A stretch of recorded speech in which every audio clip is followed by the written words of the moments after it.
साथियों, स्वागत है आपका self study classes with Sumit Jain YouTube channel में। तो साथियों, आज का सेशन स्टार्ट हो चुका है। सभी लोग एक बार वीडियो को लाइक कर देंगे और वीडियो को अपने मित्रों तक शेयर जरूर करिएगा, ठीक है। इसी प्रकार से दोस्तों रात्रि 9 बजे अपना ये सेशन होता है। और साथियों, यहां पर आज हम पढ़ने वाले हैं प्रगतिवाद के बारे में, ठीक है। प्रगतिवाद को पढ़ेंगे सभी लोग। दोस्तों ऐप जरूर डाउनलोड कर लें, सेल्फ स्टडी क्लासेस का ऐप आपको जरूर डाउनलोड करना है। सेल्फ स्टडी क्लासेस का ऐप अगर आप डाउनलोड कर लेते हो दोस्तों, तो आपको यहां पर बढ़िया कोर्स लॉन्च किया गया हिंदी साहित्य का। हिंदी साहित्य का कोर्स दोस्तों मात्र 30 तारीख तक आपको मिलने वाला है 1100 रुपए में, ठीक है। तो इस 1100 के कोर्स में दोस्तों आप एडमिशन ले सकते हो। ये ऑफर सीमित समय के लिए है ना। चाहे टीजीटी पीजीटी वाले हो, पंजाब मास्टर कैडर वाले, या फिर दोस्तों यूकेएलटी जो भी हमारे साथी हिंदी साहित्य वाले हैं, वो आज ही दोस्तों इस कोर्स में, हिंदी साहित्य के संपूर्ण कोर्स में, जहां पर आपको विस्तृत अध्ययन, जहां पर आपको ट्रिकी वीडियो, जहां पर आपको टॉपिक वाइज टेस्ट भी मिलेंगे और बहुत सारी चीजें यहां पर मिलने वाली हैं, ठीक है। तो दोस्तों ये जरूर ऐप डाउनलोड करें। और आज हम स्टार्ट करेंगे प्रगतिवाद को। प्रगतिवाद को यहां पर पढ़ने वाले हैं। प्रगतिवाद का आधार आपको बताना है। प्रगतिवाद का आधार क्या है, जल्दी से कमेंट में आप लिख दीजिए। प्रगतिवाद का आधार क्या है, फटाक से कमेंट में आपको बताना है। क्या माना जाता है प्रगतिवाद का आधार, लिखिए जल्दी से। 4 विकल्प आपके सामने होंगे दोस्तों। पहला विकल्प होगा रहस्यवाद, दूसरा हालावाद, तीसरा होगा दोस्तों प्रकृतिवाद, है ना, और चौथा होगा द्वंद्वात्मक भौतिकवाद। प्रगतिवाद का आधार आपको बताना है। कमेंट में आपका उत्तर जल्दी से आ जाना चाहिए। क्या हो जाएगा, स्तुति जी बताइए क्या है आंसर। गुरुचरण जी, ज्योति जी, प्रगतिवाद का आधार क्या होता है। और प्रगतिवाद का जो आधार होता है वो होता है द्वंद्वात्मक भौतिकवाद। द्वंद्वात्मक भौतिकवाद यानी कि आपका जो आशा जी, बिल्कुल सही आंसर जो है वो डी नंबर। अमित जी, है ना। प्रगतिवाद के प्रवर्तक कौन माने जाते हैं, ये उत्तर आपको बताना है। और आपको राइट आंसर दोस्तों बताइए, प्रगतिवाद के प्रवर्तक कौन माने जाते हैं, इसका उत्तर आपको चयन करना। आपको इतनी चीज तो पता है दोस्तों कि जो प्रगतिवाद है ये द्वंद्वात्मक भौतिकवाद पर आधारित है। द्वंद्वात्मक भौतिकवाद प्रगतिवाद का आधार है, ये तो सभी लोगों को पता है ना। और प्रगतिवाद एक राजनैतिक एवं सामाजिक शब्द है। मार्क्सवादी विचारधारा का साहित्य में प्रगतिवाद के रूप में उदय हुआ। यानी कि जो राजनीति के क्षेत्र में दोस्तों मार्क्सवाद है, वही साहित्य के क्षेत्र में क्या है, प्रगतिवाद है। प्रगतिवाद, इतनी चीजें तो सभी लोग जानते हैं, है ना। अब दोस्तों आगे के क्वेश्चनों की ओर बढ़ेंगे। अगला प्रश्न हमें यहां पर देखेंगे, है ना। जल्दी से बताओ, आपको चयन करना है कि प्रगतिवाद के प्रवर्तक कौन माने जाते हैं। कमेंट में आपको लिखना है और क्वेश्चन ये बताना है दोस्तों कि किस रचना के द्वारा दोस्तों छायावाद का अंत हुआ। किस रचना में दोस्तों छायावाद के अंत की घोषणा की गई और ये घोषणा किसने की। कमेंट में बताइए सभी लोग, किसने की ये घोषणा, छायावाद के अंत की घोषणा किसने की थी और वो रचना कौन सी थी जिसके माध्यम से ये घोषणा की गई थी। और आपको पता है, बोले सर एक युगांत रचना है। कौन सी है, युगांत रचना है। युगांत रचना दोस्तों ये किसकी मानी जाती है, पंत की मानी जाती है, ठीक है।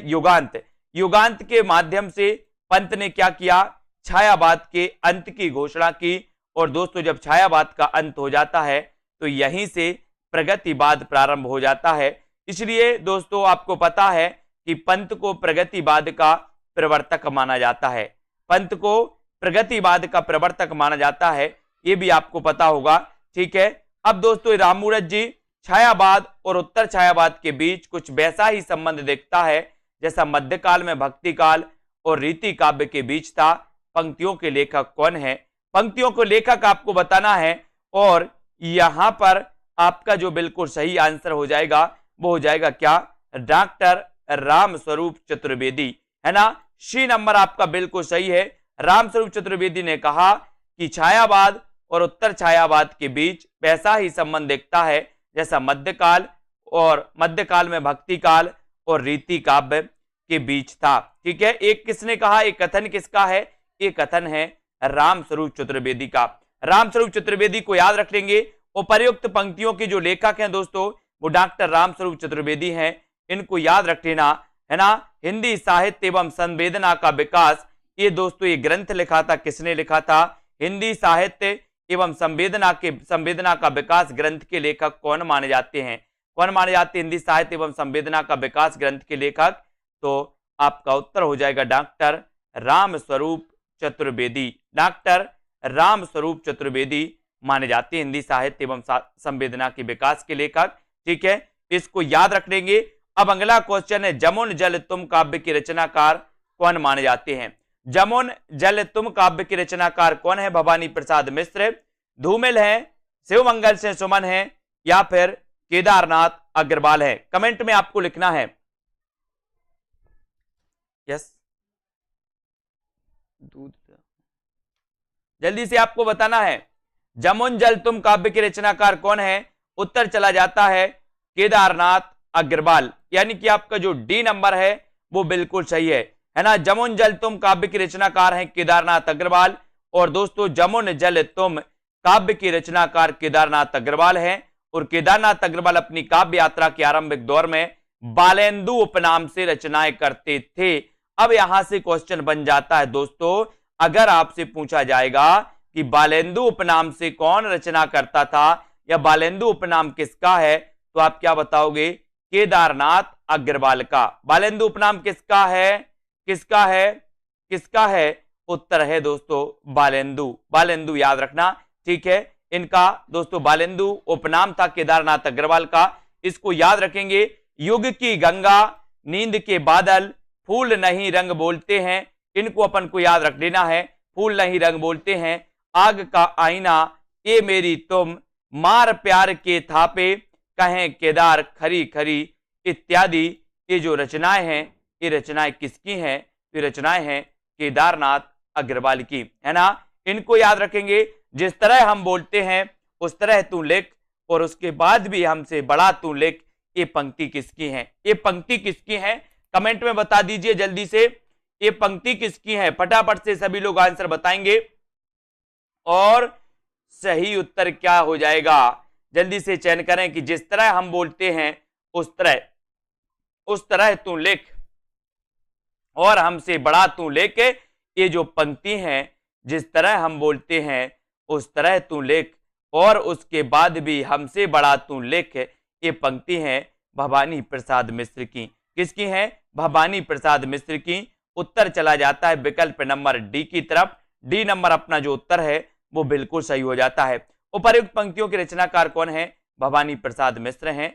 भवानी प्रसाद मिश्र को सहजता का कवि कहा जाता है। इनके द्वारा रचित काव्य संग्रह है गीत फरोश, चकित है दुख, गांधी पंचसती, है ना, बुनी हुई रस्सी, खुशबू के शिलालेख, परिवर्तन जिए, त्रिकाल संध्या। इनकी रचनाएं मानी जाती हैं दोस्तों। इन्हें सहजता का कवि कहा जाता है। किसे कहा जाता है सहजता का कवि? भवानी प्रसाद मिश्र को, है ना। अगला क्वेश्चन है आपका, अगला है दोस्तों, इनमें से आपको चयन करना है कि इनमें से किस कवि को एक भारतीय आत्मा के उपनाम से जाना जाता है। किस कवि को एक भारतीय उपनाम के नाम से जाना जाता है, ये अपन को चयन करना है। तो बताइए प्रश्न क्रमांक 5 का, किस कवि को एक भारतीय आत्मा के उपनाम से जाना जाता है? माखनलाल चतुर्वेदी, बालकर्ण शर्मा नवीन, मैत्री शरण गुप्त, या फिर श्रीधर पाठक।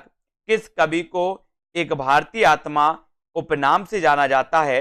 तो बोले सर अगर भारतीय आत्मा उपनाम की बात करोगे तो वो जाना जाता है माखनलाल चतुर्वेदी को। एक भारतीय आत्मा, है ना, माखनलाल चतुर्वेदी को जाना जाता है दोस्तों। और एक नंबर आपका बिल्कुल सही है। माखनलाल चतुर्वेदी को एक भारतीय दोस्तों आत्मा के नाम से जाना जाता है। इनकी प्रसिद्ध कविता है कैदी और कोकिला। कैदी और कोकिला, है ना, पुष्पकी अभिलाषा, पुष्पकी अभिलाषा। जबकि मैत्री शरण गुप्त को राष्ट्रकवि के नाम से जाना जाता है। तो एक भारतीय आत्मा आपको याद रखना है ना। और कैदी और कोकिला, पुष्पकी अभिलाषा, ये माखनलाल चतुर्वेदी की श्रेष्ठ रचनाओं में इन्हें गिना जाता है। अब अगला क्वेश्चन आपको बताना है, स्तुति जी बताइए, अगला क्वेश्चन बताना है कि हिमक्रीटनी की रचयिता कौन है। हिमक्रीटनी के रचनाकार आपको चयन करना है, तब आपका राइट आंसर। अंश यादव जी, हिमक्रीटनी की रचयिता कौन है? माखनलाल चतुर्वेदी, भवानी प्रसाद मिश्र, मैत्री शरण गुप्त, या फिर नरेंद्र शर्मा। बताइए। हिमकिरीटनी के रचनाकार मैंने आपको कई बार बताया कि हिमकिरीटनी और हिमतरंगिणी ये दो रचनाएं बहुत ही प्रसिद्ध है दोस्तों। हिमतरंगिणी के लिए ये माखनलाल चतुर्वेदी की रचना हिमतरंगिणी। हिमतरंगिणी की क्या क्या मिला था? हिमतरंगिणी के लिए मिला था साहित्य अकादमी पुरस्कार। सबसे पहले हिंदी में साहित्य अकादमी पुरस्कार जो मिला था वो मिला था दोस्तों किसे? हिमतरंगिणी रचना के लिए। और हिमतरंगिणी रचना के रचनाकार कौन है? माखनलाल चतुर्वेदी। ठीक है, अब दोस्तों हिमकिरीटनी की बात आती है तो हिमकिरीटनी की रचयिता भी कौन माने जाते हैं? माखनलाल चतुर्वेदी यानी कि आपका उत्तर चला जाता है एक की तरफ। हिमकिरीटनी की रचनाकार राष्ट्रीय काव्यधारा के प्रमुख कवि माखनलाल चतुर्वेदी हैं, अन्य नाम इसके असंगत हो जाएंगे। ठीक है, अगले क्वेश्चन की ओर हम बढ़ेंगे। रामधारी सिंह दिनकर के बारे में आपको बताना है कि रामधारी सिंह दिनकर की काव्य कृति कौन सी है? लोकायतन, कुरुक्षेत्र, आर्यावर्त या फिर उन्मुक्त। रामधारी सिंह दिनकर की काव्य कृति कौन सी है? 4 विकल्प है रामधारी सिंह दिनकर की काव्य कृति, आपको बताना है उत्तर क्या हो जाएगा। रामधारी सिंह दिनकर की काव्य कृति, रामधारी सिंह दिनकर के बारे में अपन पढ़ते हैं कि सर इनकी एक कृति बहुत ही प्रसिद्ध मानी जाती है। वो प्रसिद्ध कृति कौन सी है? तो वो प्रसिद्ध कृति इनकी मानी जाती है रामधारी सिंह दिनकर की उर्वशी, है ना। उर्वशी मानी जाती है दोस्तों। 1961 की ये रचना है और 1961 की इस रचना के लिए 1972 में कौन सा पुरस्कार मिल जाता है? इसे मिल जाता है दोस्तों ज्ञानपीठ पुरस्कार 1972 में। रामधारी सिंह दिनकर की काव्य कृति कौन सी है? तो उत्तर चला जाता है कुरुक्षेत्र, है ना। कुरुक्षेत्र, परशुराम की यात्रा, उर्वशी, है ना, रश्मि रथी, ये रचनाएं मानी जाती हैं दिनकर जी की। तो उत्तर कहां चला जाता है? विकल्प नंबर बी की तरफ। कुरुक्षेत्र रामधारी सिंह दिनकर की काव्य कृति है। रामधारी सिंह दिनकर राष्ट्रीय सांस्कृतिक धारा के कवि है। इनको समय सूर अथवा अधेर का कवि कहा जाता है। दिनकर को उर्वशी महाकाव्य के लिए 1972 ईस्वी में भारतीय ज्ञानपीठ पुरस्कार प्रदान किया गया, है ना। और इनके द्वारा रचित प्रमुख कृतियां इस प्रकार से दोस्तों: रेणुका, होंकार, रसबंती, द्वंद्व गीत, रश्मि रथी, दिल्ली और नीम के पत्ते, ये रचनाएं मानी जाती हैं। जबकि लोकायतन पंत जी का महाकाव्य है ना। आर्यावर्त मोहनलाल महतो योगी की तथा उन्मुक्त सियाराम शरण गुप्त की रचनाएं हैं। प्रगतिवाद के संदर्भ में इनमें से एक कथन सही नहीं है। वह कथन कौन सा है? वो कथन आपको चयन करना है। कौन सा कथन प्रगतिवाद के संबंध में सही नहीं है? चयन करिए। ये 4 विकल्प हैं, कथन भी आपके पास है, इस कथन का आपको चयन करना है। तो प्रश्न क्रमांक आपका यहां पर है और प्रगतिवाद के बारे में कौन सा कथन सही नहीं है? प्रगतिवाद जन चेतना के साथ प्रकृति और कल्पना लोक में सौंदर्य खोजता है, या फिर दोस्तों प्रगतिवाद ने पहली बार साहित्यिक चेतना को यथार्थवाद की ओर अग्रसर होने की प्रेरणा दी, पहली बार, है ना। यह प्रगतिवाद की मूल प्रेरणा मार्क्सवाद से विकसित हुई, ये तो सही है। प्रगतिवाद सामाजिक यथार्थ की अभिव्यक्ति को नहीं रचना का उद्देश्य मानता है, को ही रचना का उद्देश्य मानता है। और प्रगतिवाद जन जीवन के साथ प्रकृति और कल्पना लोक में सौंदर्य खोजता है। तो दोस्तों आपको पता है कि प्रगतिवाद में पहली बार साहित्यिक चेतना को यथार्थवाद की ओर अग्रसर होने की प्रेरणा दी, है ना। तो ये जो आपका उत्तर है वो कौन सा हो जाएगा? उत्तर हो जाएगा डी नंबर। प्रगतिवाद सामाजिक यथार्थ की अभिव्यक्ति को ही रचना का उद्देश्य मानता है, ऐसा नहीं है। यानी कि आपका उत्तर चला जाता है विकल्प नंबर डी की तरफ। डी की तरफ आपका राइट आंसर हो जाता है, डी नंबर आपका सही हो जाता है। प्रगतिवाद जनजीवन के साथ प्रकृति और कल्पना लोक में सौंदर्य खोजता है।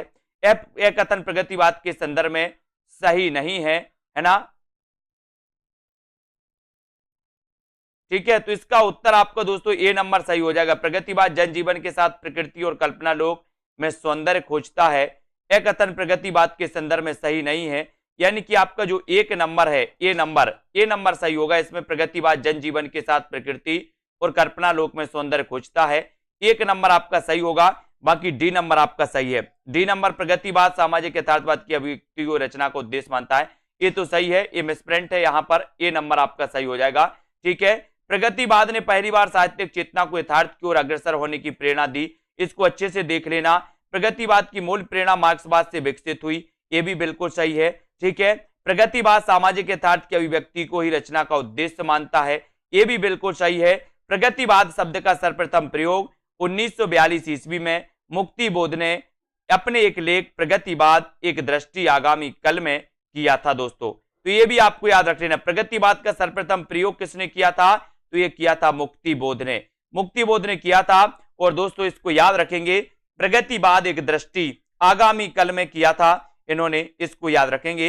हिंदी काव्य मासलवाद के प्रवर्तक माने जाते हैं तो कौन माने जाते? मासलवाद कई बार पूछा गया, बताइए मासलवाद के जो प्रवर्तक माने जाते हैं वो कौन माने जाते हैं? मासलवाद के प्रवर्तक बताइए कौन माने जाते हैं? हिंदी काव्य में मासलवाद के प्रवर्तक माने जाते हैं तो कौन माने जाते हैं? ये तो अपन ने कई बार पढ़ा है कि सर हालाबाद अगर पूछो तो हरिवंशराय बच्चन, मासलवाद अगर पूछो तो रामेश्वर शुक्ल अंचल, ठीक है। तो इसको आपको याद रख लेना है कि रामेश्वर शुक्ल अंचल, ये नंबर आपका सही है ना। मासलवाद के प्रवर्तक, इसको थोड़ा सा पढ़ेंगे कि हिंदी काव्य में रामेश्वर शुक्ल अंचल मासलवाद के प्रवर्तक माने जाते हैं। ये छायावाद युग के उत्तरार्ध के कवि हैं, है ना। उनकी भाषा में नए विशेषण तथा नए उपमान प्रयुक्त हुए और इनके द्वारा रचित रचनाएं हैं मधुलिका, अपराजिता, किरण बेला, बरसांत के बाद, विराम चिन्ह आदि। वह हृदय नहीं है पत्थर है जिसमें स्वदेश का प्यार नहीं, ये प्रसिद्ध काव्य पंक्तियां निम्न में से किस कवि की हैं? कवि का नाम आपको बताना है, विकल्प में मैं आपको दे रहा हूं, वह हृदय नहीं है पत्थर है जिसमें स्वदेश का प्यार नहीं। यहां पर आपका विकल्प आ जाएगा, इस विकल्प का आंसर आपको बताना है, यहां पर आ जाइए, ये विकल्प है आपके, है ना। तो ये पंक्तियां बताना है, ये पंक्तियां किसकी हैं? तो आप पहले ही समझ गए दोस्तों यहां पर, ये जो पंक्तियां हैं वो ज्ञा प्रसाद शुक्ल स्नेही की हैं, है ना, द्वारा रचित हैं दोस्तों। ये वह हृदय नहीं है पत्थर है जिसमें स्वदेश की प्रति प्रेम नहीं, है ना। तो बताइए अब प्रगतिशील लेखक संघ किस स्तर की संस्था है? प्रगतिशील लेखक संघ किस स्तर की संस्था मानी जाती है? अंजू जी, कविता जी, प्रश्न क्रमांक 11। राष्ट्रीय स्तर की, अंतरराष्ट्रीय स्तर की, राज्य स्तरीय या फिर हिंदी भाषी प्रांतीय? तो प्रगतिशील लेखक संघ आपको बता है कि दोस्तों ये प्रगतिशील लेखक संघ किस स्तर की संस्था है? तो ये है अंतरराष्ट्रीय, अंतरराष्ट्रीय स्तर की ये संस्था है। और बी नंबर आपका सही है ना। प्रगतिशील लेखक संघ अंतरराष्ट्रीय स्तर की संस्था है। इसकी स्थापना 1935 में सज्जाद जहीर ने लंदन में की थी, 1935 में। भारत में 1936 ईस्वी में प्रगतिशील लेखक संघ की स्थापना हुई थी, है ना, लखनऊ में। और इसका प्रथम अधिवेशन भी कहां पर हुआ था? लखनऊ में, है ना। और दोस्तों इसके प्रथम अध्यक्ष भी कौन थे? तो मुंशी प्रेमचंद। अगर आपसे पूछा जाए कि प्रगतिशील लेखक संघ के जो दोस्तों प्रथम अध्यक्ष थे वो कौन थे? तो वो थे मुंशी प्रेमचंद। इनको याद रखेंगे। 1936 प्रगतिवाद के जन्म में किसका योगदान है? किसका योगदान है बताइए, किसका योगदान है? छायावादी, रोमानियत एवं पलायनवादी प्रवृत्ति का, प्रगतिशील लेखक संघ की स्थापना का, मार्क्सवादी प्रभाव या उपर्युक्त में से सभी? प्रगतिवाद के जन्म में किसका योगदान है? किसका योगदान है दोस्तों प्रगतिवाद के जन्म में?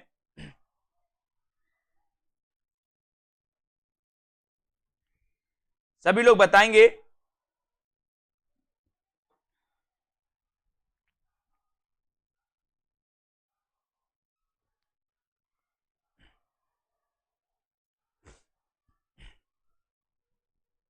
और राइट आंसर चला जाता है कि प्रगतिवाद के जन्म में किसका योगदान है? तो प्रयुक्त सभी।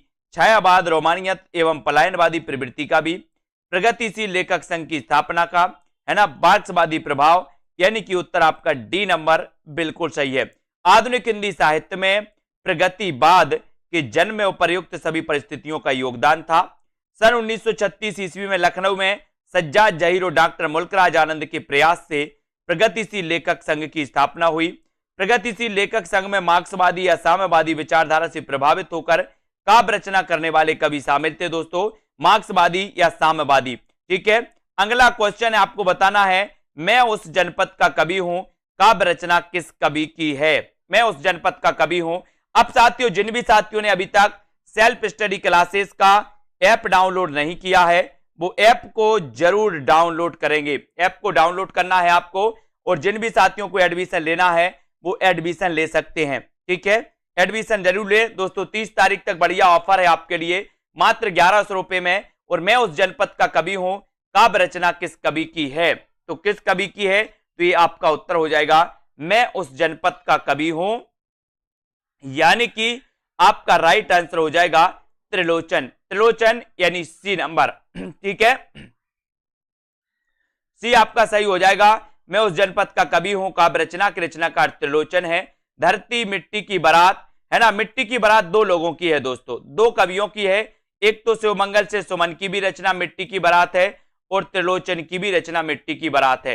अब कंफ्यूज नहीं होना यहां पर, नहीं तो कहीं पर आपको मिल जाए बोले मिट्टी की बारात के रचनाकार कौन है, तो आपको याद रख लेना कि मिट्टी की बारात त्रिलोचन जी की भी रचना है, और दोस्तों शिवमंगल से सुमन की भी रचना है, ठीक है। तो मिट्टी की बारात याद रख लेना। नागार्जुन की प्रमुख रचनाओं में युगधारा है ना, सतरंगी पंखों वाली, भस्मांकुर, तुमने कहा था, प्यासी पथराई आंखें, केदारनाथ अग्रवाल की रचनाएं हैं। ये अपूर्वा, युग की गंगा, नींद के बादल और आग का आईना, ये केदारनाथ अग्रवाल की हैं, है ना। बाकी नागार्जुन की युगधारा याद करना, सतरंगी पंखों वाली, भस्मांकुर, तुमने कहा था, और प्यासी पथराई आंखें, ठीक है। त्रिलोचन का वास्तविक नाम आपको बताना है, क्वेश्चन कई बार आया है। 14 का आंसर बताइए, त्रिलोचन का वास्तविक नाम क्या है?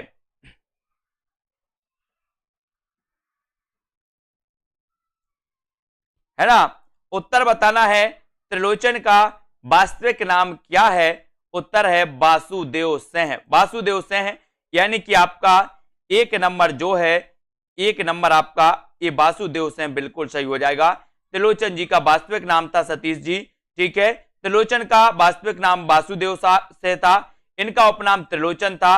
मुक्तिबोध ने त्रिलोचन को अवध का किसान कवि कहा है। ये क्वेश्चन बहुत ही बढ़िया बनता है यहां पर कि त्रिलोचन को अवध का किसान कवि किसने कहा? अवध का किसान कवि कहा मुक्तिबोध ने, किसे? त्रिलोचन को। या अवध का किसान कवि किसे कहा जाता है? तो आप लगा देना त्रिलोचन, है ना, जिनका की वास्तविक नाम था वासुदेव। और इनके द्वारा रचित काव्य ग्रंथ धरती, गुलाब और बुलबुल, दिगंत, ताप के ताए हुए दिन, ताप के ताए हुए दिन, त्रिलोचन, है ना, शब्द, उस जनपद का कवि हूं, अर्घान, है ना, अर्धान दोस्तों, और तुम्हें सौंपता हूं, फूल नाम है एक, अन कहनी भी कुछ कहनी है, अन कहनी भी कुछ कहनी है।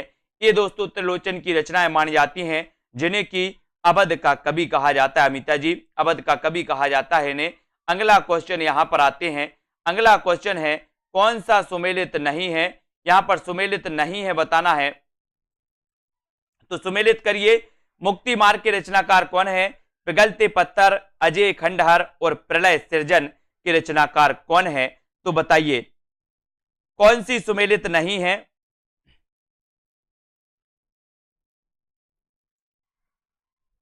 और यहां पर आपको पता है, बोले सर मुक्ति मार्ग ये तो भारत भूषण अग्रवाल की है, पिघलते पत्थर रांगे राघव की है, अजय खंडहर, अजय खंडहर ये निराला की नहीं है ना, प्रलय सृजन ये शिवमंगल से सुमन की है, तो बिल्कुल सही है। लेकिन अजय खंडहर दोस्तों ये रांगे राघव की रचना मानी जाती है ना। मुक्ति मार्ग के रचनाकार कौन है? तो मुक्ति मार्ग आपको पता है कि मुक्ति मार्ग के रचनाकार तो कौन है? भारत भूषण अग्रवाल। पिघलते पत्थर की रचनाकार रांगे राघव, बिल्कुल सही है। अजय खंडहर की रचनाकार रांगे राघव हैं। और दोस्तों प्रलय सृजन ये शिवमंगल से सुमन की रचना है, ठीक है। इनमें से कौन सी नागार्जुन द्वारा रचित नहीं है? नागार्जुन द्वारा रचित कौन सी रचना है जो नागार्जुन द्वारा रचित नहीं है? पाषाणी, चंदना, या फिर ये चार विकल्प हैं, चार में से आप लोग चयन करिए, उत्तर क्या हो जाएगा इसका सही? कौन सी नागार्जुन द्वारा रचित नहीं है बताइए। पाषाणी नहीं है, रविंद्र के प्रति, चंदना, या फिर कला और बूढ़ा चांद। कौन सी रचना है जो दोस्तों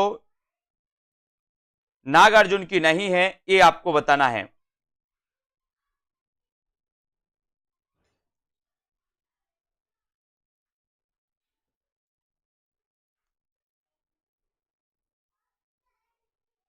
और आपका बिल्कुल सही आंसर है, बोले सर कला और बूढ़ा चांद।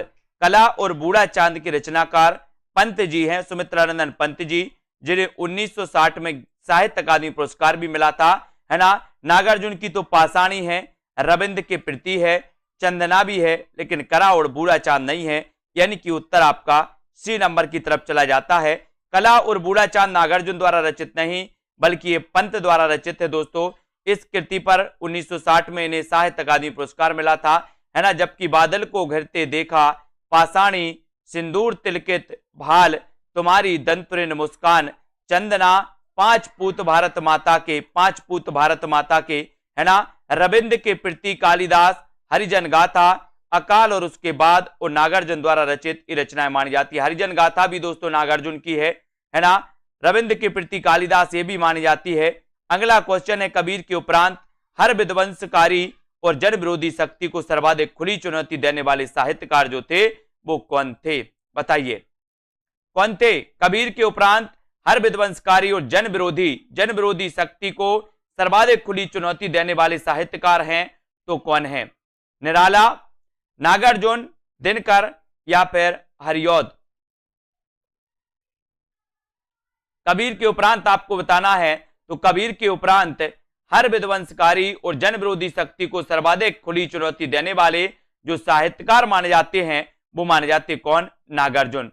कौन माने जाते हैं, नागार्जुन। और उत्तर चला जाता है विकल्प नंबर वी की तरफ। नागार्जुन आपका राइट आंसर है। कबीर के उपरांत हर विध्वंसकारी और जन विरोधी शक्ति को सर्वाधिक खुली चुनौती देने वाले साहित्यकार जो माने जाते हैं वो नागार्जुन। और नागार्जुन का एक क्वेश्चन आता है कि इनका वास्तविक नाम क्या था। तो इनका वास्तविक नाम क्या था दोस्तों, वैद्यनाथ मिश्र। नागार्जुन का वास्तविक नाम क्या था, तो उत्तर लगाना है वैद्यनाथ मिश्र। वे शुरुआती दिनों में माली उपनाम से रचनाएं लिखते थे, है ना।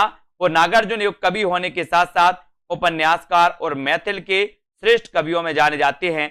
अब ये माली भी आपको याद रख लेना, ये नोट्स कर लेना। नागार्जुन का वास्तविक नाम वैद्यनाथ था।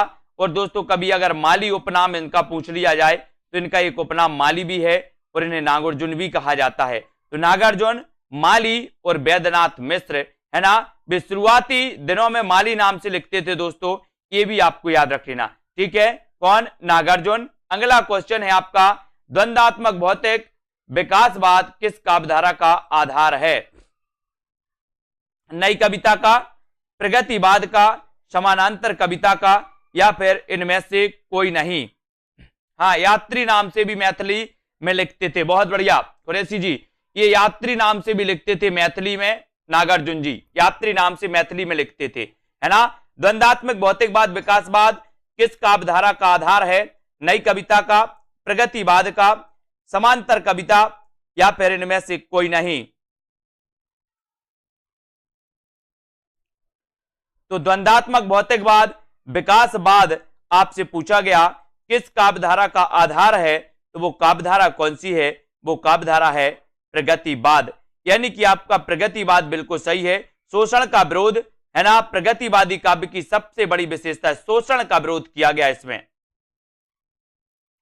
इसके अनुसार किसान और मजदूर एक होकर अपने ऊपर होने वाले सामंतों और पूंजीपतियों के अत्याचार का विरोध करेंगे। प्रगतिवादी काव्यधारा में शोषितों की दीनता का चित्रण, शोषक वर्ग के प्रति घृणा, क्रांति की भावना एवं द्वंद्वात्मक भौतिकवाद, विकासवाद आदि की विशेषताओं के दर्शन इसमें मिलते हैं, है ना। इसको अपन ने याद किया। अगले क्वेश्चन की ओर बढ़ेंगे। अगला जो अपना प्रश्न है साथियों वो इस प्रकार से है, प्रगतिवाद के अंतर्गत आपको बताना है कौन सा विचार अमान्य है। कौन सा विचार अमान्य है, ये उत्तर आपको बताना है। यथार्थवाद, रूपवाद, समाजवाद या फिर दोस्तों पदार्थवाद। प्रगतिवाद के अंतर्गत कौन सा रूप अमान्य है, कौन सा विचार अमान्य है, ये आपको चयन करना है। सभी लोग लाइक जरूर कर देना। साथियों सेल्फ स्टडी क्लासेस में हिंदी साहित्य के कोर्स से आपको याद रख लेना है, ठीक है ना। ये हिंदी साहित्य के कोर्स में दोस्तों आप एडमिशन ले सकते हैं मात्र 1100 रुपए में 30 तारीख तक, ठीक है। और प्रगतिवाद के अंतर्गत कौन सा विचार अमान्य है, तो उत्तर चला जाता है रूपवाद, यानी कि बी नंबर आपका बिल्कुल सही है, रूपवाद। प्रगतिवाद का सैद्धांतिक आधार मार्क्स का द्वंद्वात्मक भौतिकवाद है। राजनीति के क्षेत्र में जो समाजवाद है या साम्यवाद है तथा यथार्थवाद या पदार्थवाद है, साहित्य के क्षेत्र में वही प्रगतिवाद है ना। प्रगतिवाद काल में निम्नलिखित वर्ग के जीवन की प्रतिष्ठा हुई। इस युग के कवि जीवन के यथार्थ धरातल पर अवतीर्ण कर समाज के यथार्थ जीवन को देखता है और उसी को अभिव्यक्त करता है। प्रगतिवादी है ना। प्रगतिवादी कभी आत्मा परमात्मा की सृष्टि एवं जन्मांतर में विश्वास नहीं करता। वह प्रारंभ से ही अंधविश्वास और रूढ़ियों और परंपराओं का विरोध करता चला आ रहा है। कौन? प्रगतिवाद। अगला क्वेश्चन है, दो राह समय के रथ का दर्दनाद सुनो, है ना, और सिंहासन खाली करो कि जनता आती है। ये पंक्ति बताइए किसकी है? सिंहासन खाली करो कि जनता आती है। 20 का आंसर,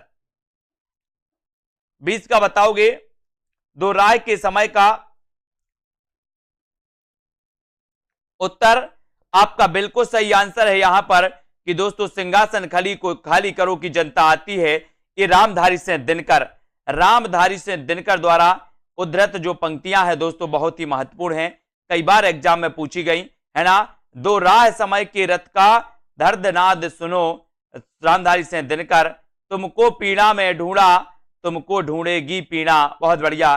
तुमको पीड़ा में ढूंढा, तुमको पीड़ा में ढूंढा, तुमको ढूंढेगी पीड़ा। महादेवी वर्मा की पंक्ति, है ना। चित्रमय किरणा अधूरी सकी वो मुझसे कहकर जाते, ये मैथिली शरण गुप्त की मानी जाती है ना। दिनकर की काव्य रचना नहीं है तो कौन सी नहीं है? ओंकार, कुरुक्षेत्र, उर्वशी या फिर त्रिधारा। दिनकर की काव्य रचना कौन सी नहीं है? प्रश्न क्रमांक 21 का आंसर आपको बताना है।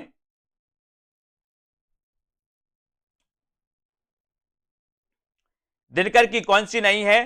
तो अपन ने पढ़ा है कि सर ओंकार तो दिनकर की है, कुरुक्षेत्र भी दिनकर की है, उर्वशी के रचनाकार भी दिनकर हैं, लेकिन ये त्रिधारा तो ये बोले सर सुभद्रा कुमारी चौहान की है। त्रिधारा किसकी है? सुभद्रा कुमारी चौहान की। ओंकार, रश्मि, कुरुक्षेत्र, है ना, ये दिनकर की मानी जाती हैं। और दोस्तों दिनकर की अन्य रचनाओं में कुरुक्षेत्र, परशुराम की प्रतीक्षा, उर्वशी, रश्मिरति, नील कुसुम, रेणुका, होंकार आदि ये दिनकर की गद्य रचनाएं हैं। संस्कृति के 4 अध्याय, शुद्ध कविता की खोज, है ना, दिनकर की ये डायरी है। अधेर का कवि किसे कहा जाता है? उत्तर चयन करिए। बढ़िया प्रश्न है, लाइक सभी लोग जरूर कर दें। और साथियों जिन भी साथियों ने ऐप को डाउनलोड नहीं किया सेल्फ स्टडी क्लासेस का, उस ऐप को जरूर डाउनलोड करें। जिन भी साथियों को कोर्स लेना है अभी तक आप कोर्स ले सकते हैं पंजाब मास्टर कैडर के लिए, UKLT, TGT, PGT, junior, super TET exam के लिए, है ना। अधेर का कवि किससे कहा जाता है? अधेर का कवि कहा जाता है दिनकर को, दिनकर को कहा जाता है। और 1 नंबर आपका दिनकर बिल्कुल सही हो जाता है। राष्ट्रीय सांस्कृतिक काव्यधारा के सबसे सशक्त कवि रामधारी सिंह दिनकर को अधेर का कवि कहा जाता है। दिनकर जी का जन्म सिमरिया जिले मुंगेर बिहार में हुआ था। आप बिहार सरकार के अधीन सब रजिस्ट्रार, राज्यसभा के सदस्य, भागलपुर विश्वविद्यालय के उपकुलपति जो दोस्तों आप रह चुके हैं, इनके बारे में अपन को याद रखना है। अगले प्रश्न की ओर हम चर्चा करेंगे कि प्रगतिवाद में किस विचारधारा का उदय माना जाता है? बताइए। सरल क्वेश्चन और बढ़िया क्वेश्चन है दोस्तों। प्रगतिवाद में किस विचारधारा का उदय माना जाता है? बिल्कुल इन्हें अनल का कवि भी कहा जाता है, अधेर का कवि भी कहा जाता है, रामधारी सिंह दिनकर को, है ना, आग और राख का कवि भी कहा जाता है। और प्रगतिवाद में किस विचारधारा का उदय माना जाता है? मार्क्सवाद का, प्रयोगवाद का, छायावाद का या फिर जनवाद? प्रगतिवाद में किस विचारधारा का उदय माना जाता है? तो अपन ने कई बार पढ़ा है कि सर प्रगतिवाद में मार्क्सवाद का उदय माना जाता है। और उत्तर चला जाता है विकल्प नंबर ए की तरफ। ये नंबर आपका सही है। प्रगतिवाद में मार्क्सवाद विचारधारा का उदय माना जाता है। इस समाज को शोषक व शोषित वर्ग 2 वर्गों में बांटता है। हिंदी साहित्य में प्रगतिवाद सन 1936 ईस्वी से 1943 ईस्वी तक माना जाता है दोस्तों। और 1936 में लखनऊ में मुंशी प्रेमचंद की अध्यक्षता में पहला सम्मेलन नागार्जुन, केदारनाथ अग्रवाल, रामविलास शर्मा, नामवर सिंह आदि इस वाद के प्रमुख साहित्यकार भी रहे हैं प्रगतिवाद के, है ना। अगला क्वेश्चन है कि हिंदी साहित्य में प्रगतिवाद का उदय कब से माना जाता है? बताइए। 4 विकल्प हैं। हिंदी साहित्य में प्रगतिवाद का उदय आपको बताना है, तब आपका राइट आंसर क्या होगा? हिंदी साहित्य में प्रगतिवाद का उदय आपको चयन करना है कि प्रगतिवाद का उदय कब से माना जाता है। और यहां पर अपन ने ऊपर ही पढ़ा है कि सर प्रगतिवाद की बात करते हो तो 1936 से लेकर के 1943 का जो काल था वो क्या था? प्रगतिवाद का काल था। और उत्तर आपका बी नंबर बिल्कुल सही है, प्रगतिवाद में। ठीक है, हिंदी साहित्य में प्रगतिवाद का उदय 1936 ईस्वी से माना जा सकता है। और सन 1936 ईस्वी में लखनऊ में प्रेमचंद की अध्यक्षता में प्रगतिशील लेखक संघ का एक सम्मेलन हुआ। इसी सम्मेलन से प्रगतिशील साहित्य का प्रारंभ स्वीकार किया गया और धूमेल, नागार्जुन, त्रिलोचन, केदारनाथ अग्रवाल, मुक्तिबोध, सर्वेश्वर दयाल सक्सेना, रघुवीर सहाय इत्यादि प्रमुख प्रगतिशील लेखक भी माने जाते हैं, है ना। अगला क्वेश्चन है दोस्तों कि लखनऊ में आयोजित प्रगतिशील लेखक संघ के प्रथम अधिवेशन के अध्यक्ष कौन थे? बताइए, लखनऊ में आयोजित प्रगतिशील लेखक संघ के जो प्रथम अध्यक्ष थे वो कौन थे? बताइए, कमेंट लिखिए इसका। और यहां पर आपका बिल्कुल सही आंसर है कि सर 1936 में जो लखनऊ में प्रथम प्रगतिशील सम्मेलन हुआ था उसके अध्यक्ष थे कौन? प्रेमचंद। कौन थे? प्रेमचंद। सन 1935 ईस्वी में एम फास्टर के सभापतित्व में प्रोग्रेसिव राइटर्स एसोसिएशन नामक अंतरराष्ट्रीय संस्था का प्रथम अधिवेशन पेरिस में हुआ। इसके पश्चात सन 1936 में सज्जाद जहीर और डॉक्टर मुल्कराज आनंद के प्रयत्नों से भारत में मुंशी प्रेमचंद की अध्यक्षता में प्रगतिशील लेखक संघ का प्रथम अधिवेशन भी हुआ। इसको आपको याद रख लेना। ठीक है, अबे सुनबे गुलाब भूल मत गर पाई खुशबू रंगो आब, ये पंक्ति किसकी है? ये पंक्ति आपको बताना है। उत्तर क्या हो जाएगा? लाइक जरूर करिए सभी लोग, लाइक करिए जल्दी से। अबे सुनबे गुलाब भूल मत कर, है ना, भूल मत गर पाई खुशबू रंगो आब, ये पंक्तियां बताना है। संबंध है तो किससे है? प्रगतिवाद से है, प्रयोगवाद से है, या फिर दोस्तों समानांतर कविता से? तो ये भूल मत गर पाई खुशबू रंगो आब, ये प्रगतिवाद से है। और उत्तर एक नंबर आपका बिल्कुल सही है, ये नंबर आपका सही है। ठीक है, टीजीटी पीजीटी के लिए दोस्तों जल्द ही 125 प्रश्नों के मॉडल टेस्ट पेपर लॉन्च हो रहे हैं। जिन भी साथियों को दोस्तों मॉडल टेस्ट पेपर में एडमिशन लेना है वो ले सकते हैं, जल्द ही लॉन्च होंगे। 125 में से आप प्रगतिवादी कवि हैं, तो प्रगतिवादी कवि कौन है आपको कमेंट में लिखना है। जल्दी से लिखिए, प्रगतिवादी कवि कौन माने जाते हैं? जयशंकर प्रसाद, मुक्तिबोध, केदारनाथ अग्रवाल या फिर हरिवंश राय बच्चन। ये आपके दोस्तों 27वां प्रश्न है।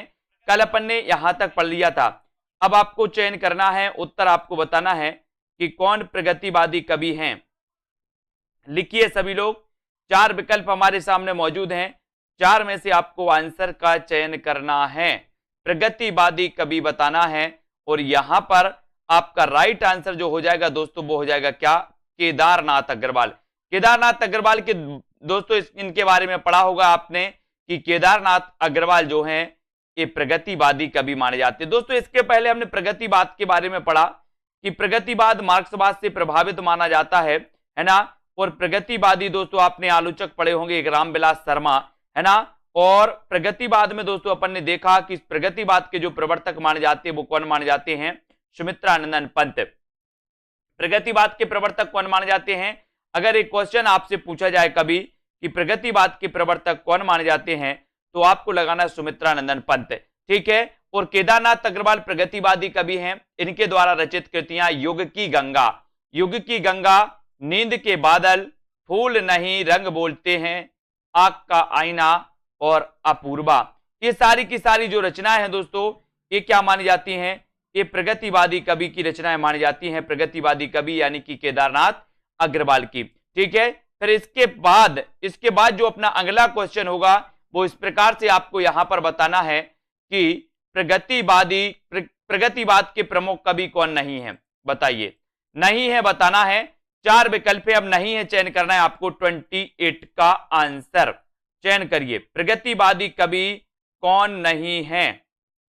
चयन करें। प्रश्न क्रमांक 28, नागार्जुन, दिनकर, मुक्तिबोध या फिर अज्ञेय। तो फटाक से देखते हैं सबसे पहले आंसर किसका आता है, कौन सबसे पहले आंसर बताता है। प्रगतिवादी कवि कौन नहीं है इसका आंसर आपको बताना है। तो आपने पढ़ा है कि नागार्जुन तो हैं, इनका वास्तविक नाम क्या था? इनका वास्तविक नाम था वैद्यनाथ, नागार्जुन का, है ना। ये तो प्रगतिवादी माने जाते हैं, दिनकर भी हैं, है ना। और कौन नहीं है दोस्तों?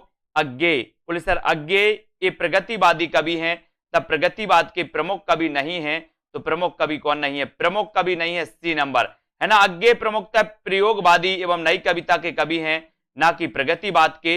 नागार्जुन, दिनकर एवं मुक्तिबोध दोस्तों ये माने जाते हैं अपने काय के प्रगतिवाद के। ठीक है, 29 का आंसर आपको चयन करना है, चयन करिए। 29 का आंसर आप चयन करेंगे। पुष्प की अभिलाषा नामक प्रसिद्ध कविता किसने लिखी? बढ़िया क्वेश्चन है, सरल क्वेश्चन है, आसान क्वेश्चन है, सभी से आना चाहिए। बताइए, तो पुष्प की अभिलाषा नामक प्रसिद्ध कविता किसने लिखी? 29 का ये उत्तर आपको चयन करना है। किसने लिखी पुष्प की अभिलाषा? करिए चयन, और यहां पर आपका बिल्कुल सही आंसर हो जाएगा। बात पुष्प की अभिलाषा की हुई है, तो पुष्प की अभिलाषा नामक प्रसिद्ध जो कविता है, ये कविता किसने लिखी? तो ये लिखी है किसने? माखनलाल चतुर्वेदी ने।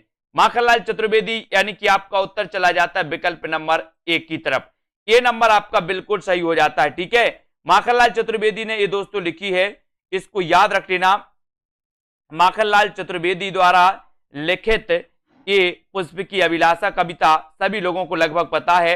हिंदी के आधुनिक काल के द्विवेदी युगीन कवि माखनलाल चतुर्वेदी राष्ट्रीय काव्यधारा के कवि हैं और एक भारतीय आत्मा उपनाम से प्रसिद्ध हैं। अगर कभी आपसे पूछा जाए कि एक भारतीय आत्मा उपनाम से प्रसिद्ध जो हैं वो कौन है, तो आप क्या लगाओगे? माखनलाल चतुर्वेदी। ठीक है, पुष्प की अभिलाषा वीर रस से पूर्ण राष्ट्रीय कविता लिखी, है ना। हिम किरीटनी इनकी रचना है, हिम तरंगणी, माता तथा समर्पण आदि माखनलाल चतुर्वेदी के काव्य संग्रह माने जाते हैं। कुमकुम, रश्मि रेखा, अपलक, क्वासी, हम बिस्पाई जन्म के, विनोबा स्तबंध तथा उर्मिला, ये बालकृष्ण शर्मा नवीन की रचनाएं मानी जाती हैं।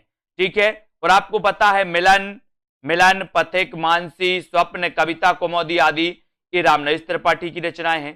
ठीक है, गंगा अवतरण, उद्धव शतक, हरिश्चंद्र, है ना, हिंडोला, श्रृंगार लहरी, कल काशी, उद्धव शतक, ये सारी की सारी रचनाएं किसकी हैं दोस्तों? ये मानी जाती जगन्नाथ दास रत्नाकर की। ठीक है, ये सारी रचनाएं आपको पढ़ना है। अब आपको बताना मौर्य विजय किसकी रचना है? मौर्य विजय की रचनाकार कौन है? ये क्वेश्चन तो कई बार आया है, चयन करना है आपको। मौर्य विजय किसकी रचना है? मैत्री शरण गुप्त की, सियाराम शरण गुप्त की, या फिर श्याम नारायण पांडे, या इनमें से कोई नहीं। मौर्य विजय के रचनाकार कौन है? प्रश्न क्रमांक 30। और यहां पर मौर्य विजय की बात हो रही है।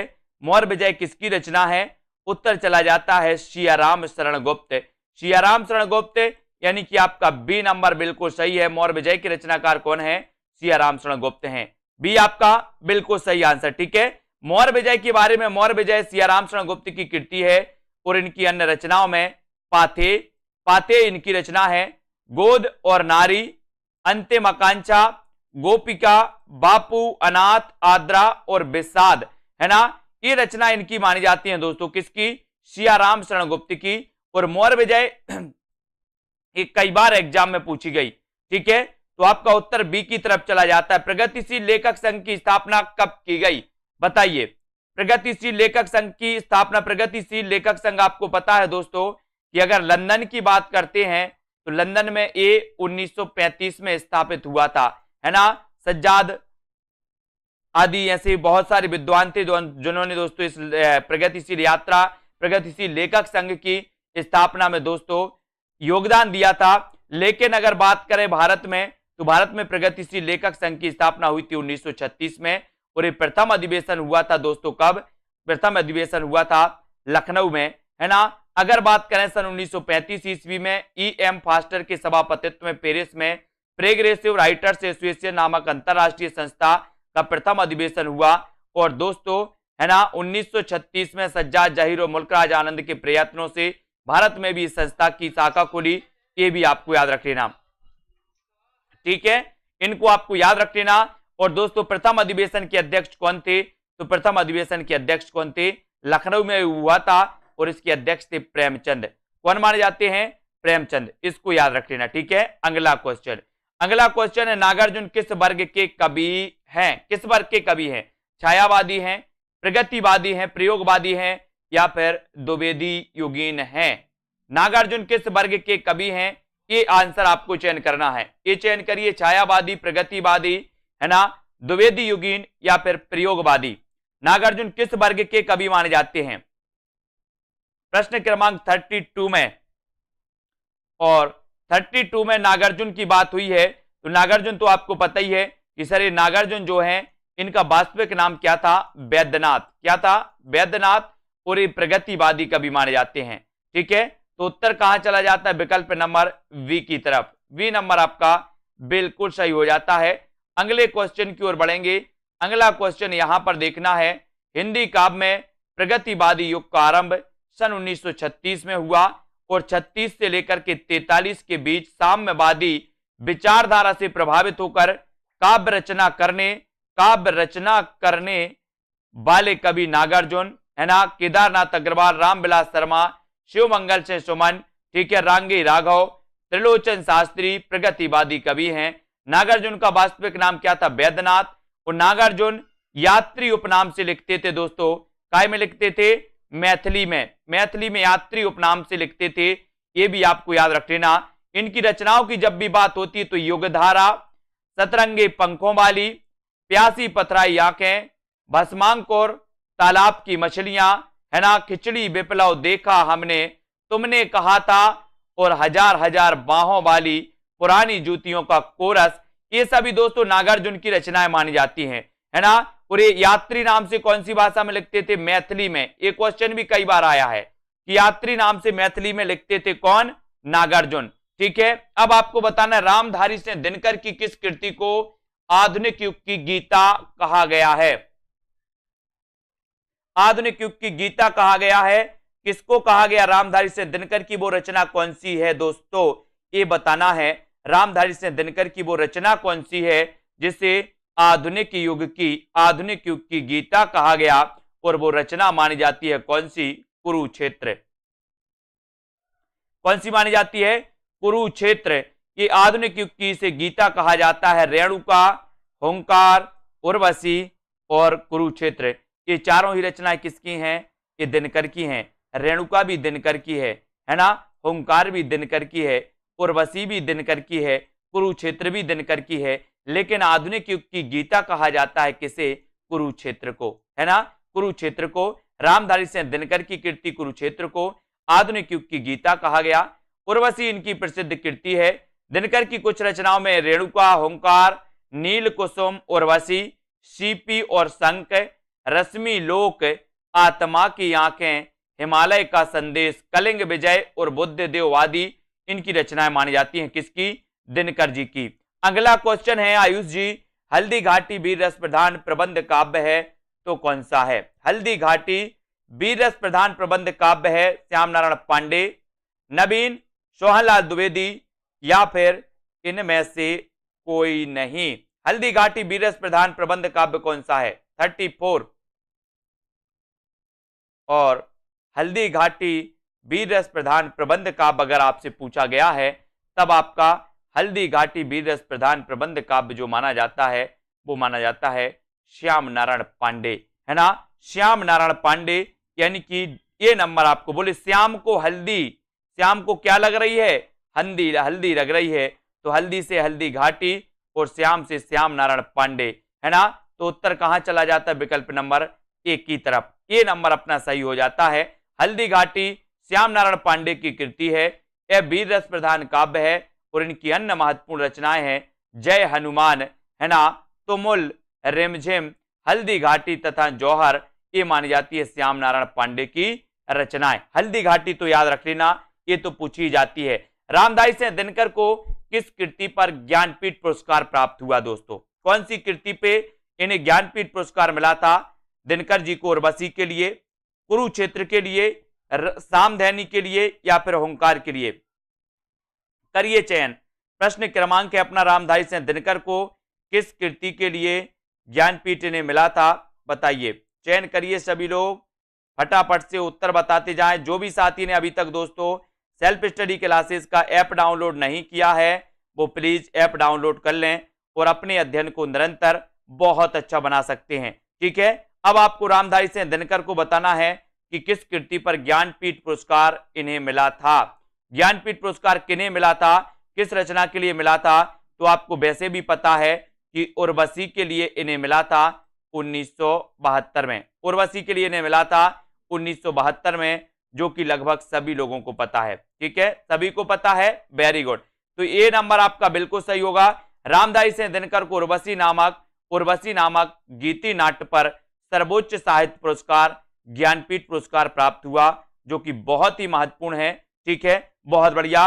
और रामधारी सिंह दिनकर की रचनाओं की अगर जब भी बात होती है तो रचनाओं में कौन सी आती है दोस्तों? रचनाओं में रामधारी सिंह दिनकर की कुरुक्षेत्र, रेणुका, हुंकार, सामधेनी, है ना, रश्मि रति, नील कुसुम, हारे को हरिनाम, ये रचनाएं इनकी आती हैं। ठीक है, अब युगधारा के रचयिता आपको बताना है, युगधारा के रचयिता कौन है? युगधारा के रचयिता जल्दी से चयन करिए, युगधारा के रचयिता कौन माने जाते हैं? सुमित्रानंदन पंत जी, महादेवी वर्मा, केदारनाथ अग्रवाल या फिर नागार्जुन? युगधारा के रचयिता कौन है, बताइए। युगधारा, और अभी अपन ने पढ़ा भी है, क्या पढ़ा है कि सर युगधारा के जो रचयिता हैं वो रचयिता है कौन? नागार्जुन। इनका वास्तविक नाम क्या था? बोले सर वैद्यनाथ, है ना। ये मैथिली में किस नाम से लिखते थे? तो मैथिली में लिखते थे ये यात्री नाम से। ठीक है, ये भी सभी को पता है। तो उत्तर चला जाता है सी की तरफ। सी नंबर आपका बिल्कुल सही है। युगधारा, इनकी रचनाओं में युगधारा, सतरंगे पंखों वाली, है ना, प्यासी पथराई आंखें, भस्मांकुर, ठीक है, तालाब की मछलियां, तुमने कहा था, खिचड़ी विप्लव, देखा हमने, नागार्जुन की रचना, हजार हजार बाहों वाली रचना भी इन्हीं की है, पुरानी जूतियों का कोरस, नागार्जुन की प्रमुख काव्य कृतियां मानी जाती हैं दोस्तों, है ना। ये भस्मांकुर इनका एक क्या माना जाता है? खंड काव्य माना जाता है, खंड काव्य। ठीक है, इसको भी अपन को याद रख लेना, भस्मांकुर इनका खंड काव्य है दोस्तों। किसका? दिनकर, अपने नागार्जुन जी का। अब यहां पर काव्य संग्रहों के साथ सुमेलित करना है, तो ये सुमेलित करना है आपको, कूट भी नीचे दिया है, कूट में से चयन करिए और सुमेलित करिए कि फूल नहीं रंग बोलते के रचनाकार कौन है, बुनी हुई रस्सी के रचनाकार कौन है, या फिर युगधारा के रचनाकार कौन है? जल्दी से बताइए सभी लोग, बुनी हुई रस्सी के रचनाकार कौन है? कमेंट में लिखिए। बुनी हुई रस्सी के रचनाकार कौन माने जाते हैं? कमेंट में आपको लिखना है बुनी हुई रस्सी। और नागार्जुन की कौन सी कृति है, केदारनाथ अग्रवाल की कौन सी है, भवानी प्रसाद मिश्र की कौन सी कृति है? हाँ, माली भी इनका उपनाम है, दिनेश जी बिल्कुल सही, है ना। तो यहां पर आपका उत्तर चला जाएगा दोस्तों क्या? सी की तरफ। ठीक है, ठीक है, सी तरफ आपका बिल्कुल सही हो जाएगा।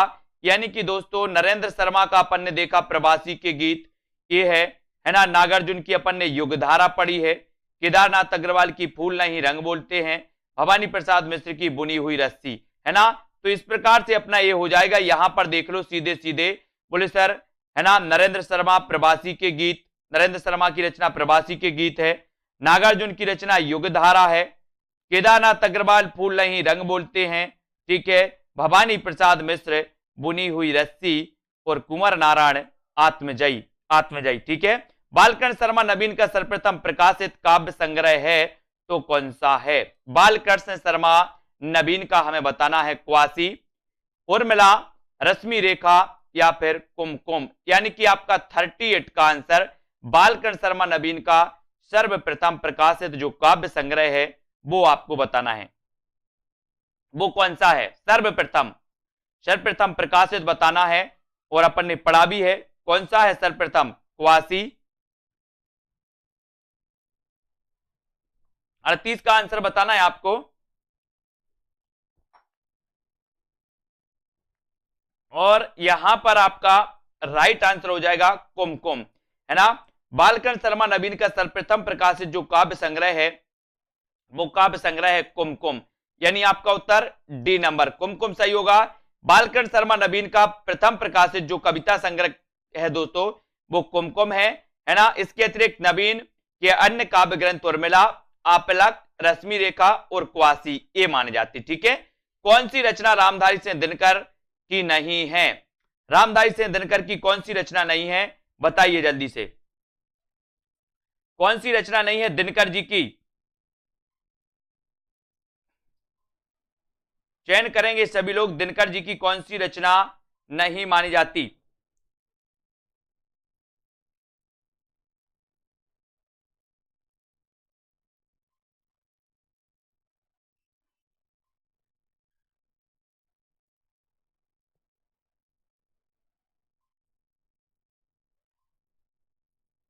तो यहां पर रामधारी सिंह दिनकर की जब बात होती है तो इनकी रचना नहीं है अध्यात्म चिंतन। अध्यात्म चिंतन दिल्ली है इनकी रचना, रेणुका भी है, नीम के पत्ते भी है ना। तो कौन सी नहीं है? अध्यात्म चिंतन नहीं है, यानी कि आपका ए नंबर दिनकर की रचना नहीं है ना।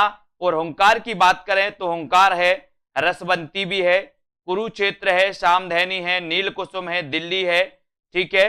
ये सारी रचनाएं मानी जाती हैं दोस्तों। द्वंद्व गीत, रश्मि रथी, उर्वशी, परशुराम की प्रतीक्षा, है ना, हारे को हरिनाम, धूप और धुआं, है ना, ये सारी रचनाएं मानी जाती है। आत्मा की आंखें, नीम के पत्ते, नीम के पत्ते भी पूछी जाती है, ठीक है। नीम के पत्ते के रचनाकार कौन है?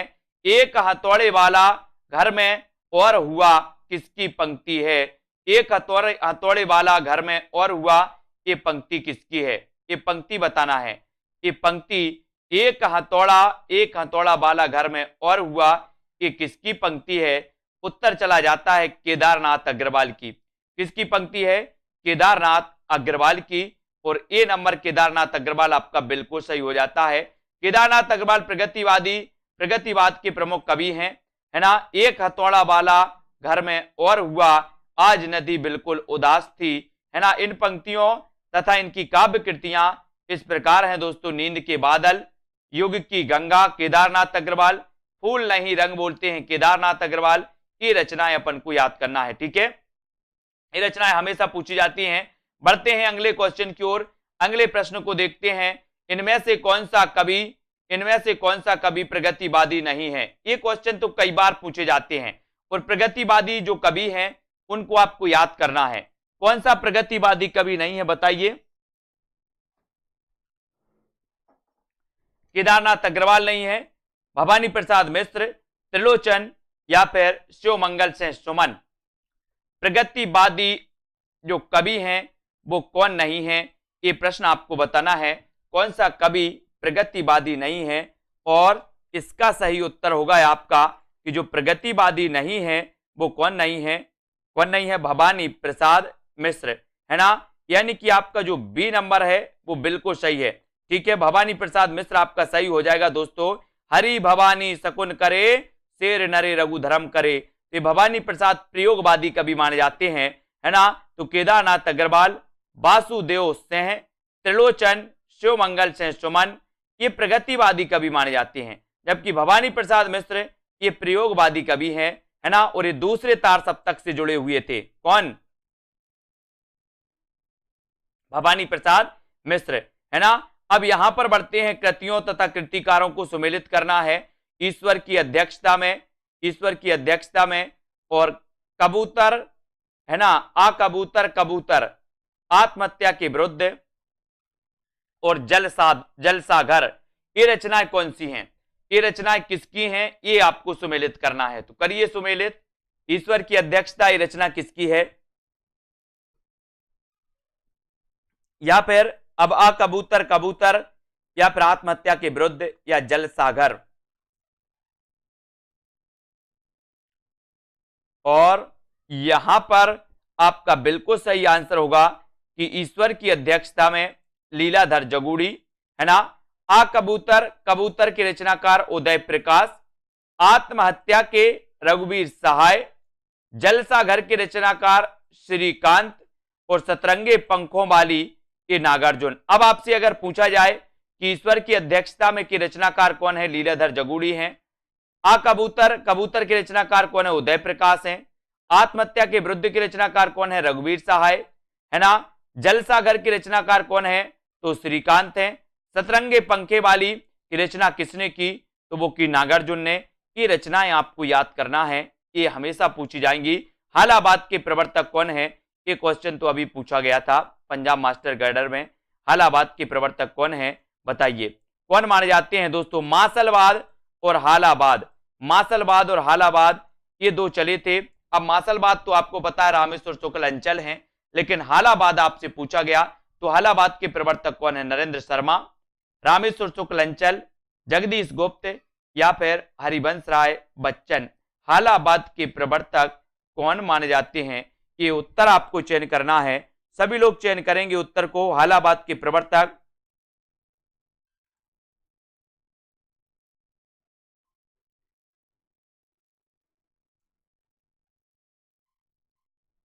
और आपने बताया है कि सर हालाबाद के प्रवर्तक अगर आपने पूछा है तो आप हरिवंश राय बच्चन को लगा दीजिए। हरिवंश राय बच्चन ये हालाबाद के प्रवर्तक हैं। अब इनके बारे में इनकी जो रचनाएं पूछी जाती हैं दोस्तों हरिवंश राय बच्चन की, मधुबाला, मधुशाला, रस कलश, ये पूछी जाती हैं, है ना। और दोस्तों ये हालाबाद के प्रवर्तक माने जाते हैं, है ना। इन्हें छई रोमांस का कवि भी कहा जाता है या प्रेम और मस्ती का काव्य भी इन्हें कहा जाता है, इनके काव्य को, ठीक है। इनको भी याद रख लेना, ठीक है। और दोस्तों ये जो हालाबाद के प्रवर्तक हैं वो कौन है? तो वो हैं हरिवंश राय बच्चन। मासलबाद के प्रवर्तक कौन है? तो मासलबाद के प्रवर्तक माने जाते हैं रामेश्वर शुक्ल अंचल। मासलबाद के प्रवर्तक रामेश्वर शुक्ल अंचल। हालाबाद के प्रवर्तक दोस्तों कौन माने जाते हैं? हालाबाद के माने जाते हैं अपने हरिवंश राय बच्चन, है ना। दिनकर की रचनाओं का सही अनुक्रम रेखांकित कीजिए।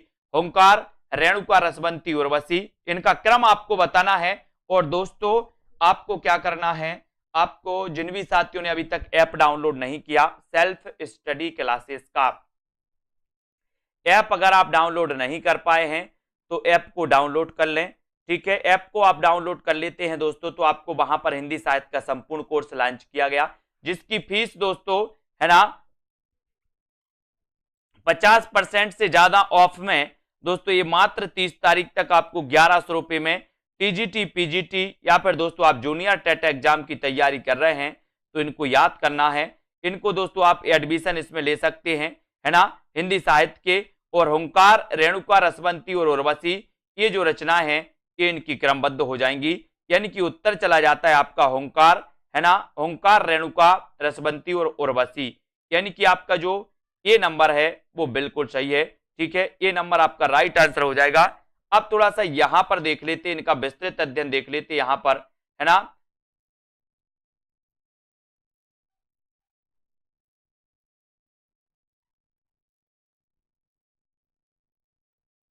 ठीक है, इसको थोड़ा सा अपन देखते हैं,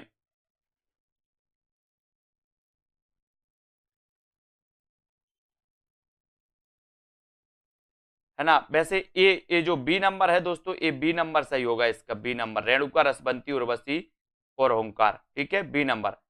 इसको देख लो थोड़ा सा, ये बी नंबर सही, हाँ ऑप्शन गलत है।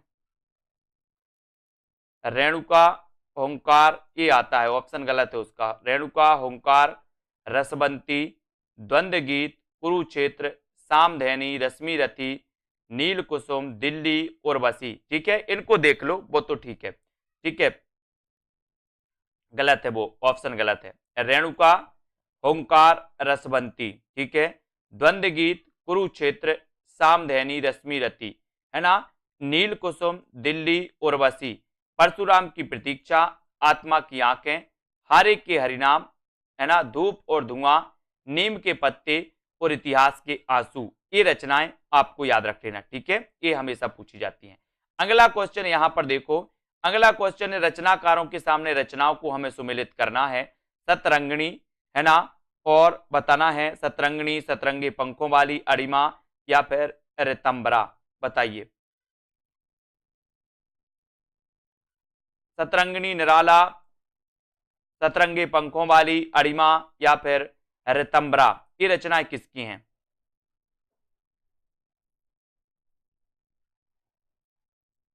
तो ये रचनाएं आपसे पूछी जाएंगी दोस्तों। तो यहां पर अपन सीधे सीधे देखो, सतरंगिनी रचना तो किसकी है? हरिवंश राय बच्चन की। सतरंगे पंखों वाली रचना किसकी है? नागार्जुन की, ठीक है। अरिमा के रचनाकार कौन है? सूर्यकांत त्रिपाठी, निराला। ऋतंबरा रचना किसकी है? केदारनाथ अग्रवाल की। और हम बिस्पाई जन्म के बाल कृष्ण शर्मा, ठीक है। सतरंगिनी आपसे पूछा जाएगा, बोले हरिवंश राय बच्चन सतरंगिनी, है ना। बोले हरि ने सतरंगी दुनिया बनाई है, बनाई कि नहीं बनाई? सतरंगी दुनिया किसने बनाई? आपने बनाई कि हरि ने बनाई? बोले सर हरि ने बनाई। तो हरिवंश राय बच्चन ठीक है। सतरंगे पंखों वाली को कौन खा गया? बोले सतरंगे पंखों वाली को नांग खा गया, नांग खा गया तो नागार्जुन। ठीक है। अरिमा किसकी है? अरिमा सूर्यकांत त्रिपाठी निराला, निराला की है, इसको याद रखो। ऋतंबरा के रचनाकार कौन है? तो केदारनाथ मिश्र प्रभात, केदारनाथ मिश्र प्रभात हैं ये, केदारनाथ अग्रवाल नहीं है, ये केदारनाथ मिश्र प्रभात हैं, है ना। और हम बिस्पाई जन्म के ये बाल कृष्ण भट्ट। बोले हम तो विष भी डाल देते, बोले सर हम तो जन्म से बालों में विष डाल रहे हैं, बाल कृष्ण भट्ट बाल में डाल रहे विष, है ना, तो ये विष डाल रहे हैं बाल में, तो बालकृष्ण भट्ट हम बिस्पाई जन्म के, है ना। हरिजन गाथा किसकी रचना है? हरिजन गाथा के रचनाकार बताना है। धूमिल है, आलोक धनवा है, लीलाधर जगुड़ी या फिर नागार्जुन। हरिजन धनवा की किसकी रचना मानी जाती है? प्रश्न क्रमांक 46 में। और 46 में आपको पता है हरिजन गाथा नागार्जुन। हरिजन गाथा के रचनाकार कौन है? तो हरिजन गाथा के रचनाकार नागार्जुन माने जाते। ठीक है। वैद्यनाथ इनका वास्तविक नाम। यात्री और दोस्तों माली, यात्री और माली भी इनका उपनाम था, माली। ठीक है। यात्री और माली इनका उपनाम था नागार्जुन का, है ना। और दोस्तों हरिजन गाथा के रचनाकार नागार्जुन। ईश्वर की अध्यक्षता में लीला, बोले ईश्वर की अध्यक्षता में लीला हुई थी, लीला पढ़ते ना अपन, कृष्ण लीला, बोले लीला, तो ईश्वर की अध्यक्षता में लीला जगुड़ी। दुनिया रोज बनती है, आलोक धनवा, है ना। मौची राम, मौची राम सुदामा पांडे धूमिल, मौची राम सुदामा पांडे धूमिल। ठीक है। अब इनमें से बताइए कौन सा नाम सही है? पहला तार सप्तक, तार सप्तक, दूसरा तार सप्तक, तीसरा तार सप्तक, कौन सा नाम सही है? सही नाम आपको चयन करना है, तो कौन सा नाम सही होता है इसमें से बताइए।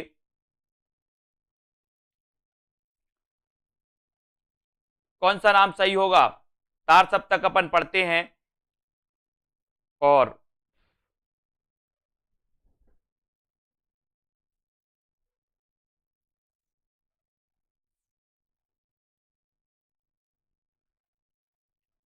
है ना, तो इसमें आपका सही हो जाएगा दोस्तों ये तार सप्तक, तार सप्तक इसमें सही है ना। बाकी दूसरा तीसरा सप्तक चौथा सप्तक ये भी सही है, दूसरा तार सप्तक तीसरा तार सप्तक, लेकिन इसमें दोस्तों ये जो गलत है पहला तार सप्तक गलत है। ठीक है। यहां पर ऐसा क्वेश्चन पूछा जाता कौन सा सही नहीं है, सही नहीं है तो पहला तार सप्तक सही नहीं है, बाकी दूसरा तो तार सप्तक है ही, तीसरा है, चौथा है ना। तो तार सप्तक दोस्तों ये तार सप्तक सही हो जाएगा सी नंबर। दूसरा तार सप्तक 51, तीसरा सप्तक 59, चौथा सप्तक 79। इन सभी तार सप्तकों का संपादन सच्चिदानंद हीरानंद वात्स्यायन अज्ञे ने किया था। ठीक है। तो अज्ञे के बारे में आपको पता ही है, प्रथम द्वितीय तृतीय ये तार सप्तक इन्होंने याद रखे थे। ठीक है। अब यहाँ पर पढ़ते हैं ए नंबर पढ़ते हैं। यहाँ पर ये प्रभात फेरी के रचनाकार कौन है? सीधा सीधा इनको देख लेते हैं, इनको थोड़ा सा पढ़ लेते हैं। मधुलिका की रचनाकार कौन है? तो रामेश्वर शुक्ल अंचल है। प्रभात फेरी किसकी रचना है? नरेंद्र शर्मा की है प्रभात फेरी।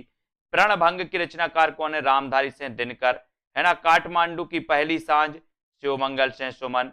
मौर्य विजय की रचनाकार कौन है? सियाराम शरण गुप्त। अब आपसे पूछा जाएगा मधुलिका के रचनाकार कौन है? आप क्या बताओगे? रामेश्वर शुक्ल अंचल है। प्रभात फेरी ये किसकी रचना है? नरेंद्र शर्मा की। प्रणभंग रामधारी सिंह दिनकर, है ना। काठमांडू की पहली सांझ शिवमंगल सिंह सुमन। मौर्य विजय की रचनाकार कौन है? तो सियाराम शरण गुप्त। ठीक है। अगला क्वेश्चन इस प्रकार से आपको बताना है कि रचना किस किस की है। मौर्य विजय की रचनाकार कौन है? राखी की चुनौती किसकी रचना है? ठीक है। और दोस्तों राष्ट्रीय तरंग ये किसकी है? या फिर विप्लव, है ना, या फिर सतरंगे पंखों वाली ये रचनाएं किसकी हैं? इन रचनाओं को आपको बताना है तो ये रचनाएं किसकी मानी जाती हैं। तो इन रचनाओं को भी अपन फिर से सीधा सीधा देखेंगे। ये रचनाएं यहाँ से पढ़ना है अपन को कि सियाराम शरण गुप्त की तो मौर्य विजय, है ना। बालकृष्ण शर्मा की विप्लव गायन की रचनाकार कौन है? बालकृष्ण शर्मा नवीन। ठीक है। राखी की चुनौती किसकी रचना है? सुभद्रा कुमारी चौहान।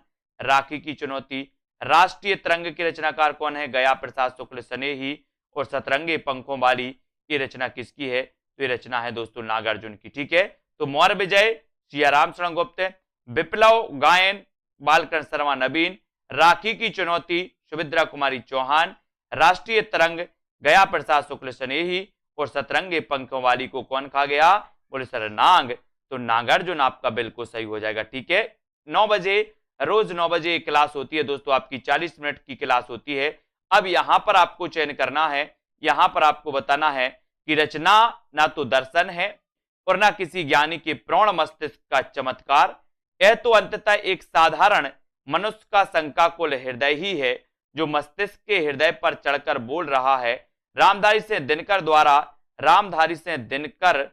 द्वारा कहा गया यह कथन उनके किस काव्य के संबंध में है? ये आपको बताना है, ये आपको बताना है पुष्पा जी। 50 का आंसर आपको बताना है, सभी लोग बताइए। रचना ना तो दर्शन है और ना किसी ज्ञानी के प्रौढ़ मस्तिष्क का चमत्कार, यह तो अंततः एक साधारण मनुष्य का शंकाकुल हृदय ही है जो मस्तिष्क के स्तर पर चढ़कर बोल रहा है। रामधारी से दिनकर द्वारा कहा गया यह कथन उनके किस काव्य के संबंध में है? तो किस काव्य के संबंध में है दोस्तों?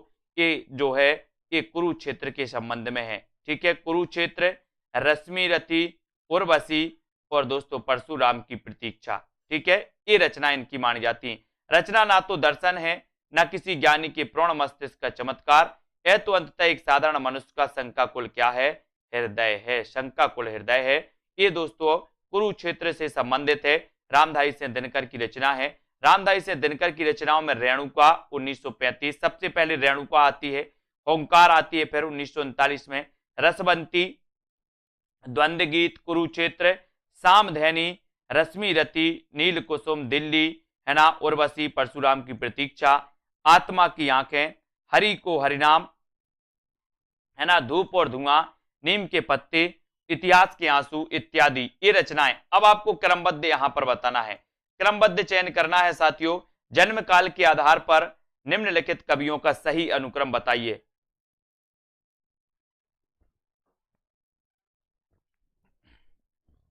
जन्म काल के आधार पर निम्नलिखित कवियों का सही अनुक्रम क्या हो जाएगा? जन्म काल के आधार पर सबसे पहले कौन से कवि आते हैं? अनुराग जी, नागार्जुन, त्रिलोचन, नागार्जुन या फिर भवानी प्रसाद मिश्र। तो यहां पर आपका बिल्कुल सही आंसर है कि सर नागार्जुन तो आते ही हैं, लेकिन इसमें नागार्जुन में भवानी प्रसाद मिश्र, त्रिलोचन और नरेश मेहता ये आते हैं। ठीक है, तो इनके जन्म काल को देखो, नागार्जुन 1911 है ना, नागार्जुन। ठीक है, भवानी प्रसाद मिश्र 1913, ठीक है, त्रिलोचन 17, नरेश मेहता 21। तो ये आपको आनी चाहिए, ये आपको दोस्तों क्रमबद्ध आनी चाहिए। नागार्जुन 11 है ना, भवानी प्रसाद मिश्र में 13 है ना, त्रिलोचन में 17 और दोस्तों नरेश मेहता का 21 इनको याद रखोगे है ना। 21 दिनकर की किस कृति का कथानक कर्ण है? बढ़िया प्रश्न है, बहुत बढ़िया प्रश्न है दोस्तों, अच्छा प्रश्न आपसे पूछा गया। प्रश्न क्या है कि दिनकर की किस कृति का कथानक कर्ण है? कर्ण बताना है, किस कृति का कथानक है कर्ण? कुरुक्षेत्र का है, परशुराम की प्रतीक्षा का है या फिर उर्वशी का है? सभी लोग लाइक जरूर कर दीजिए वीडियो को दोस्तों। 52 का आंसर दिनकर की किस कृति का कथानक कर्ण है, ये प्रश्न आपसे पूछा गया और 52 में आपने लगा दिया कि सर इनकी रचनाएं तो ये सारी हैं, कुरुक्षेत्र भी इनकी रचना है, परशुराम की प्रतीक्षा भी है, उर्वशी भी है, रश्मि रथी भी है, लेकिन जो कर्ण है वो दोस्तों कथानक कर्ण है वो रश्मि रथी का है, यानी कि आपका जो बी नंबर है वो बिल्कुल है। रश्मि रथी रामधारी से दिनकर का खंड काव्य है जिसका कथानक कर्ण है। अन्य रचनाएं भी राष्ट्रीय सांस्कृतिक चेतना प्रगतिवादी कवि रामधारी से दिनकर की हैं, है ना, इनको अपन को याद रख लेना। प्रगतिशील लेखक संघ की स्थापना लंदन में किसके प्रयत्न से हुई थी? बताइए किसके प्रयत्न से हुई थी लंदन में? लंदन में ये चयन आपको करना है। प्रगतिशील लेखक संघ की स्थापना दोस्तों लंदन में किसके प्रयासों से हुई थी, ये आपको बताना है। प्रश्न क्रमांक 53 का आंसर आपको चयन करना है। और प्रगतिशील लेखक संघ की स्थापना लंदन में किसके प्रयत्न से हुई थी? तो वो प्रयत्न है दोस्तों अपना सी नंबर, मुल्कराज आनंद व सज्जाद जहीर, है ना, मुल्कराज आनंद व सज्जाद जहीर के प्रयासों से हुई थी, यानी कि सी नंबर। कब हुई थी दोस्तों? 1935 में, 1935 में, ठीक है। फिर भारत में कब हुई थी? 1936 में, है ना। लखनऊ में इसका पहला क्या हुआ था? अधिवेशन हुआ था। पहले अध्यक्ष कौन थे इसके? तो इसके पहले अध्यक्ष थे कौन? प्रेमचंद। ये सभी को पता होगा, ठीक है, ये सभी को पता है, बहुत बढ़िया। तो अब यहां पर अपन देखते हैं दोस्तों इसके बारे में कि 1935 में लगभग फ्रांस की राजधानी पेरिस में एम फास्टर्स के नेतृत्व में प्रोग्रेसिव राइटर्स एसोसिएशन की स्थापना हुई थी। इसी तर्ज पर भारत के मुल्कराज आनंद एवं सज्जाद जहीर ने दोस्तों क्या किया था? सज्जाद जहीर, है ना, भारत के डॉक्टर मुल्कराज आनंद एवं सज्जाद जहीर ने ब्रिटिश राजधानी लंदन में प्रगतिशील लेखक संघ की स्थापना की थी। प्रगतिवादी काव्य सृष्टि है। प्रगतिवादी काव्य सृष्टि आपको बताना है कैसी है? दार्शनिक है, वर्ग चेतना प्रधान है, व्यक्तिक यथार्थ या फिर यथा स्थितिवादी है। प्रगतिवादी काव्य सृष्टि कैसी मानी जाती है? कमेंट में आपको लिखना है। वीडियो को लाइक और शेयर जरूर करना है। 10 बजे एग्जाम पर यूट्यूब चैनल में दोस्तों एक क्लास आती है आपके लिए हिंदी साहित्य की, वो भी आप अटेंड कर सकते हो। सेल्फ स्टडी क्लासेस का ऐप अभी तक डाउनलोड अगर नहीं किया है तो आज ही सेल्फ स्टडी क्लासेस का ऐप डाउनलोड कर लें, है ना। और प्रगतिवादी काव्य सृष्टि है तो वो कौन सी है? वर्ग चेतना प्रधान, यानी कि आपका जो बी नंबर वर्ग चेतना प्रधान है वो बिल्कुल सही हो जाएगा, ठीक है, बी नंबर आपका सही हो जाएगा।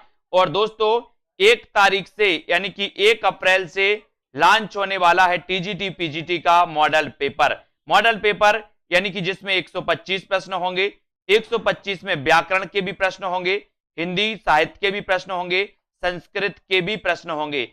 तो कुल मिला के 125 प्रश्नों का जो मॉडल पेपर टीजीटी पीजीटी में आता है वो लॉन्च होने वाला है 1 अप्रैल से, ठीक है, 1 अप्रैल से लॉन्च होगा।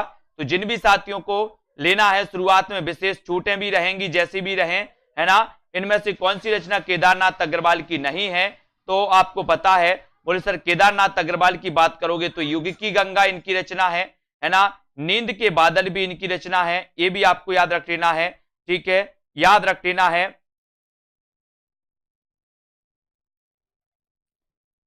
ठीक है। और आग का झरना और युगधारा ये दोस्तों किसकी है?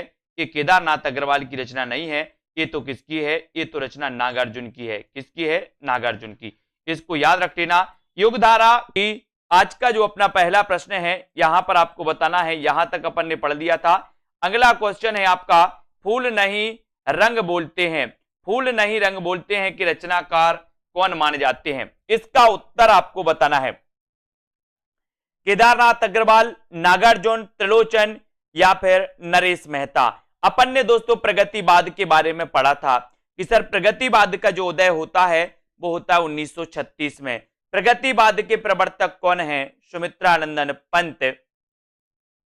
छायावाद के अंत की घोषणा किस रचना से मानी जाती है? तो वो रचना है कौन सी? युगांत। किसकी रचना है? युगांत। तो युगांत के रचनाकार अपन ने पढ़ा था कि युगांत के जो रचनाकार हैं वो रचनाकार हैं दोस्तों कौन से? सुमित्रानंदन पंत। ये भी अपन ने एक बार पढ़ लिया, ठीक है। अब दोस्तों आपको बताना है कि फूल नहीं रंग बोलते हैं, ये रचना किसकी है? तो आप लोगों को बिल्कुल पता है। बोले सर केदारनाथ गए हो आप, केदारनाथ धाम गए हैं ना बहुत सारे, केदारनाथ में फूल नहीं रंग बोलते हैं। बोले सर वहां के, है ना, फूल नहीं रंग बोलते कहां पर? केदारनाथ में। तो आपका ए नंबर केदारनाथ अग्रवाल बिल्कुल सही हो जाएगा, ठीक है। फिर बढ़ते हैं दोस्तों अगले क्वेश्चन की ओर। यहां पर आते हैं, फूल नहीं रंग बोलते, है ना, युग की गंगा, युग की गंगा, नींद के बादल, आग का आईना, अपूर्वा, समय समय पर, है ना, इत्यादि दोस्तों केदारनाथ अग्रवाल की रचनाएं मानी जाती हैं। और केदारनाथ अग्रवाल प्रगतिवादी काव्यधारा से संबंधित हैं, यानी कि ये प्रगतिवाद के कवि माने जाते हैं। कौन दोस्तों? अग्रवाल, केदारनाथ अग्रवाल, ठीक है। बात करें दोस्तों नागार्जुन की, तो नागार्जुन की रचनाओं में युगधारा, सतरंगे पंखों वाली, प्यासी पथराई आंखें, भस्मांकुर, तुमने कहा था, ये सभी रचनाएं किसकी हैं? नागार्जुन की मानी जाती हैं, ठीक है। बात करें दोस्तों मिट्टी की बारात, तो मिट्टी की बारात 2 लोगों ने रचना की दोस्तों इस नाम से, है ना। आपको पता है मिट्टी की बारात, कभी आपसे पूछा जाए कि मिट्टी के बारात के रचनाकार कौन है, तो दोस्तों दो कवि कौन कौन से हैं? एक कवि हैं त्रिलोचन, दूसरे कवि हैं शिवमंगल सिंह सुमन। तो मिट्टी की बारात दो कवियों की रचनाएं हैं जिनको आपको याद रख लेना है, ठीक है। अब दोस्तों निशा निमंत्रण की रचनाकार आपको बताना है, निशा निमंत्रण की रचनाकार कौन है। कई बार एक क्वेश्चन आता है, इस क्वेश्चन के लिए हमें तैयार रहना है, बात करना है निशा निमंत्रण की, है ना। तो जब निशा होती है दोस्तों तो हम क्या करते हैं, बोले हम हरि का भजन करते हैं, निशा के समय हरि का भजन करते हैं। तो ये निशा निमंत्रण की रचनाकार कौन हो जाएंगे, हरिवंश राय बच्चन होंगे या फिर वीरेंद्र मिश्र होंगे, है ना। तो यहां पर आपको बिल्कुल सही है, बोले सर जैसे ही निशा होती है हम हरि को निमंत्रण देते हैं, हरि की आरती करते हैं, है ना, हरि यानी कि भगवान की। तो ये हरिवंश राय बच्चन, यानी आपका उत्तर विकल्प नंबर जो बी है वो बिल्कुल सही हो जाएगा, ठीक है। प्रणय मूलक व्यक्तिक काव्यधारा के अंतर्गत प्रेम और मस्ती की कविताएं लिखने वाले हरिवंश राय बच्चन। निशा निमंत्रण इनकी एक रचना है। मधुशाला, मधुबाला, मधु कलश, मिलन यामिनी, एकांत संगीत, प्रणय पत्रिका, सतरंगिनी, है ना। ये सारी रचनाएं दोस्तों इनकी मानी जाती हैं। और आपको पता है एक क्वेश्चन और इनसे पूछा जाता है कि हालाबाद के प्रवर्तक कौन है। हालाबाद के प्रवर्तक आपसे पूछा जाता है, हालाबाद के प्रवर्तक कौन है। फिर पूछा जाता है मासलवाद के प्रवर्तक कौन है ना। तो आपको याद रख लेना, हालाबाद के प्रवर्तक हरिवंश राय बच्चन, मासलवाद के प्रवर्तक रामेश्वर शुक्ल अंचल, है ना। ये चीज भी याद रख लेना। और दोस्तों जो हरिवंश राय बच्चन हैं इनकी आत्मकथा क्या भूलूं क्या याद करूं, है ना, ये आपने पढ़ी होगी, 4 भागों में प्रकाशित है और कई बार ये पूछी गई है ना। तो हिंदी साहित्य में मार्क्सवादी चेतना की अभिव्यक्ति जिस काव्यधारा में देखने को मिलती है उस धारा को क्या कहा जाता है, आपको बताना है। प्रगतिवादी, प्रयोगवादी, जनवाद या फिर कविता। अगर आपने अभी तक self study classes app download नहीं किया है तो देर ना करें दोस्तों, अभी self study classes app download करें। और मार्क्सवाद की जब भी बात होती है तो हम बात करते हैं प्रगतिवाद की, है ना। प्रगतिवाद दोस्तों आपको पता है कि मार्क्सवाद यानी कि दोस्तों समाजवाद, साम्यवाद से प्रभावित माना जाता है, ये आपको याद रख लेना। हम पढ़ते हैं कि राजनीति में जो मार्क्सवाद है ना, या साम्यवाद है, वही दोस्तों साहित्य में क्या है, प्रगतिवाद है। प्रगतिवाद के प्रवर्तक पंत को माना जाता है। प्रगतिवाद दोस्तों आपको पता है कि इसमें यथार्थता का चित्रण मिलता है। इस प्रगतिवादी जो रचनाएं होती हैं उन्होंने दोस्तों यथार्थ का वर्णन किया है, उन्होंने कल्पना के आधार पर रचनाएं नहीं की, है ना। हिंदी साहित्य में मार्क्सवादी चेतना की अभिव्यक्ति प्रगतिवादी काव्यधारा के रूप में देखने को मिलती है। और प्रगतिवादी काव्य की मूल चेतना कार्ल मार्क्स के द्वंद्वात्मक भौतिकवाद से दोस्तों अनुप्राणित है। और मार्क्स की भौतिकवादी विचारधारा का प्रभाव हिंदी के उन साहित्यकारों पर पड़ा जो सामाजिक यथार्थ तथा शोषण के विरुद्ध विचारों को साहित्य में अभिव्यक्त करने के क्या थे, पक्षपाती थे, है ना। ये भी आपको याद रखना है दोस्तों इसके बारे में। और अगला क्वेश्चन यहां पर बताना है कि मधुशाला का प्रकाशन वर्ष क्या है। आपको पता है दोस्तों 1936 में भारत के लखनऊ में, कहां पर, लखनऊ में एक दोस्तों लेखक संघ की स्थापना हुई थी। तो वो लेखक संघ की स्थापना हुई थी दोस्तों कब, 1936 में। इसकी प्रथम अध्यक्षता की थी किसने, प्रेमचंद ने, ये भी आपको याद रख लेना। और मधुशाला का प्रकाशन वर्ष आपको बताना। सबसे पहले तो ये चीज आपको पता होनी चाहिए कि मधुशाला के दोस्तों रचनाकार कौन है ना। तो मधुशाला के जो रचनाकार माने जाते हैं, मधुशाला, मधुबाला, मधु कलश, निशा निमंत्रण, है ना, ये सभी जो रचनाकार इनके माने जाते हैं नितिका जी, वो कौन माने जाते हैं, वो माने जाते हैं हरिवंश राय बच्चन, ठीक है। हरिवंश राय बच्चन को हालाबाद का प्रवर्तक माना जाता है, ये भी आपको याद रख लेना, है ना। हरिवंश राय बच्चन दोस्तों इनके बारे में आपको याद रख लेना, हरिवंश राय बच्चन के बारे में। और इनकी मधुशाला रचना 1935 की है, 1935, यानी कि आपका उत्तर हो जाता है विकल्प नंबर 1। और जब 1935 की बात आती है तो आपको याद रख लेना कि सर 1935 में एक महाकाव्य लिखा गया था। कौन सा महाकाव्य लिखा गया था, वो लिखा गया था कौन सा, कामायनी। कौन सा लिखा गया था, कामायनी। ये भी आपको याद रख लेना, ठीक है। मधुशाला का प्रकाशन वर्ष 1935 है। 1936 में मधुबाला, 37 में मधुकलश ये प्रकाशित हुई थी दोस्तों, इनको याद रख लेना। और आपको पता है कि अपन बोलते ना कि बैर कराते मंदिर मस्जिद और मेल कराती मधुशाला, है ना। ये दोस्तों वही मधुशाला जो है, ये रचना है मधुशाला, मधुकलश और मधुबाला, इनको याद रख लेना। ये रचनाएं किसकी हैं ये आपको पता होनी चाहिए, क्योंकि एग्जाम में हमेशा पूछी जाती हैं। नागार्जुन किस काव्यधारा के कवि हैं? प्रश्न क्रमांक आपसे पूछा जाता है 62। नागार्जुन के बारे में आपको बताना है कि नागार्जुन किस काव्यधारा के कवि माने जाते हैं। ये प्रगतिवादी कवि हैं, ये प्रयोगवादी कवि हैं, ये कविता के संबंधित हैं, ये समकालीन कवि हैं। नागार्जुन किस काव्यधारा के कवि माने जाते हैं ये आपको लिखना है, प्रगतिवाद के या फिर प्रयोगवाद के। और आपका बिल्कुल सही आंसर, एकदम जो राइट आंसर हो जाता है उसको अपन को बताना है। और आंसर हो जाता है आपका, बोले सर नागार्जुन की अगर बात करते हो तो नागार्जुन का वास्तविक नाम क्या था? एक क्वेश्चन यहां से बनता है दोस्तों कि नागार्जुन का वास्तविक नाम था क्या? वैद्यनाथ, है ना। नागार्जुन मैथिली में किस नाम से लिखते थे? तो नागार्जुन मैथिली में लिखते थे यात्री नाम से, है ना। और इनका वास्तविक नाम था वैद्यनाथ। और दोस्तों नागार्जुन प्रगतिवादी कवि थे, है ना। ये भी आपको याद रख लेना। कहीं आओ रानी हम ढाएंगे पालकी, और यही हुई है राय जवाहरलाल की, है ना। नागार्जुन, केदारनाथ अग्रवाल, रांगे राघव, शिव मंगल सिंह सुमन, त्रिलोचन, भारत भूषण अग्रवाल, सोम ठाकुर, नीरज बलबीर सिंह, है ना, आदि प्रगतिवादी कवि माने जाते हैं दोस्तों। इनको अपन को याद रख लेना। इनका वास्तविक नाम था वैद्यनाथ मिश्र, मैथिली में यात्री नाम से लिखते थे, है ना। और इनकी रचनाएं कविताएं बादल को घिरते देखा, पाषाणी, रविंद्र के प्रति, सिंदूर तिलकित भाल, ये रचनाएं मानी जाती हैं दोस्तों, है ना। इनकी रचनाएं हैं, इनको भी अपन को याद रख लेना। नागार्जुन के बारे में सतरंगे पंखों वाली, युगधारा, तालाब की मछलियां, रतिनाथ की चाची, नई पौध बाबा बटेश्वर नाथ। ये नई पौध रचना पूछी गई है, नई पौध के रचनाकार कौन है? तो बोले सर नागार्जुन। नई पौध के रचनाकार कौन है? नागार्जुन। बाबा बटेश्वर नाथ ये किसकी रचना है? तो ये नागार्जुन की मानी जाती है। अगला क्वेश्चन है, शोषक वर्ग के प्रति घृणा का भाव किस युग की कविता की मुख्य प्रवृत्ति रही है? शोषक वर्ग के प्रति घृणा के भाव, ये आपको बताना है दोस्तों, किस वर्ग, किस युग की कविता की प्रमुख प्रवृत्ति रही है।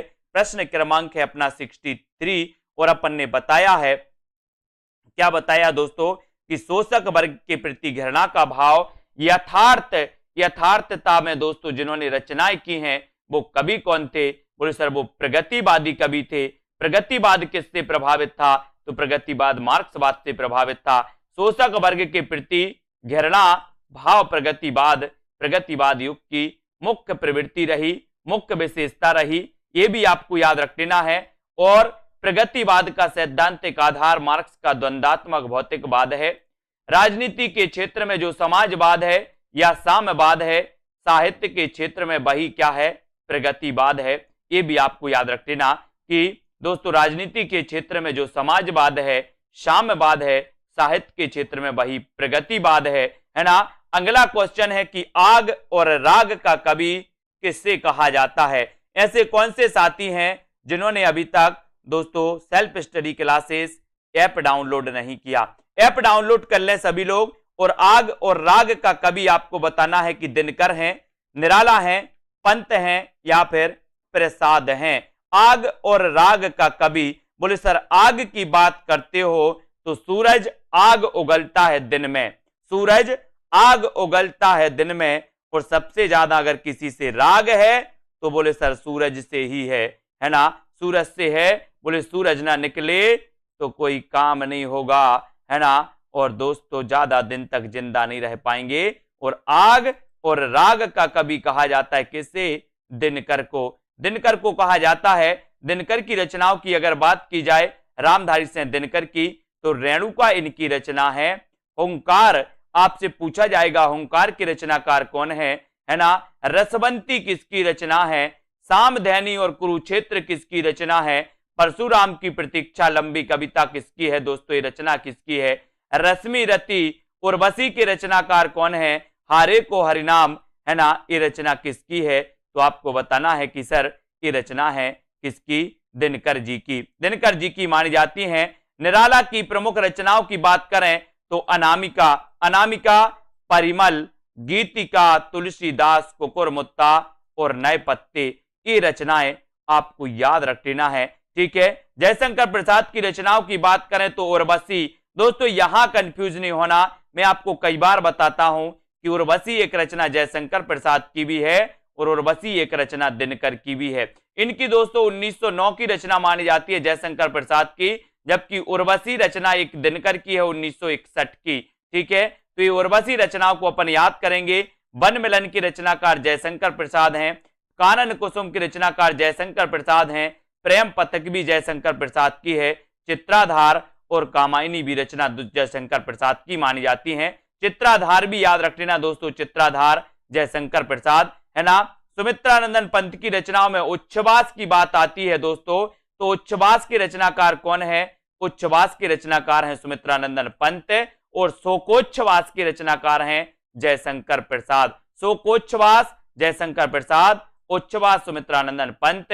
ग्रंथि, पल्लव, गुंजन, स्वर्ण किरण, स्वर्ण धूलि, कला और बूढ़ा चांद, लोकायतन इनका महाकाव्य, चिदंबरा के लिए ज्ञानपीठ पुरस्कार मिला पंत जी की रचनाओं के लिए। तो ये सुमित्रानंदन पंत जी की रचनाएं जो आपको याद रख लेना।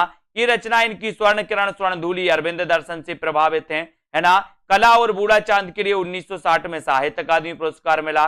ठीक है, लोकायतन इनका महाकाव्य गांधी जी के जीवन पर आधारित है पंत जी का। चिदंबरा के लिए 1968 में दोस्तों इन्हें क्या मिला था? ज्ञानपीठ पुरस्कार मिला था। इन सारी चीजों को आपको याद रखना है। कुरुक्षेत्र का मुख्य प्रतिपाद्य क्या है? कुरुक्षेत्र किसकी रचना? सबसे पहले तो ये बताना है आपको। तो कुरुक्षेत्र के रचनाकार माने जाते हैं दोस्तों कौन? दिनकर जी। और इनका मुख्य प्रतिपाद्य क्या है, इसके बारे में अपन चर्चा करेंगे यहां पर।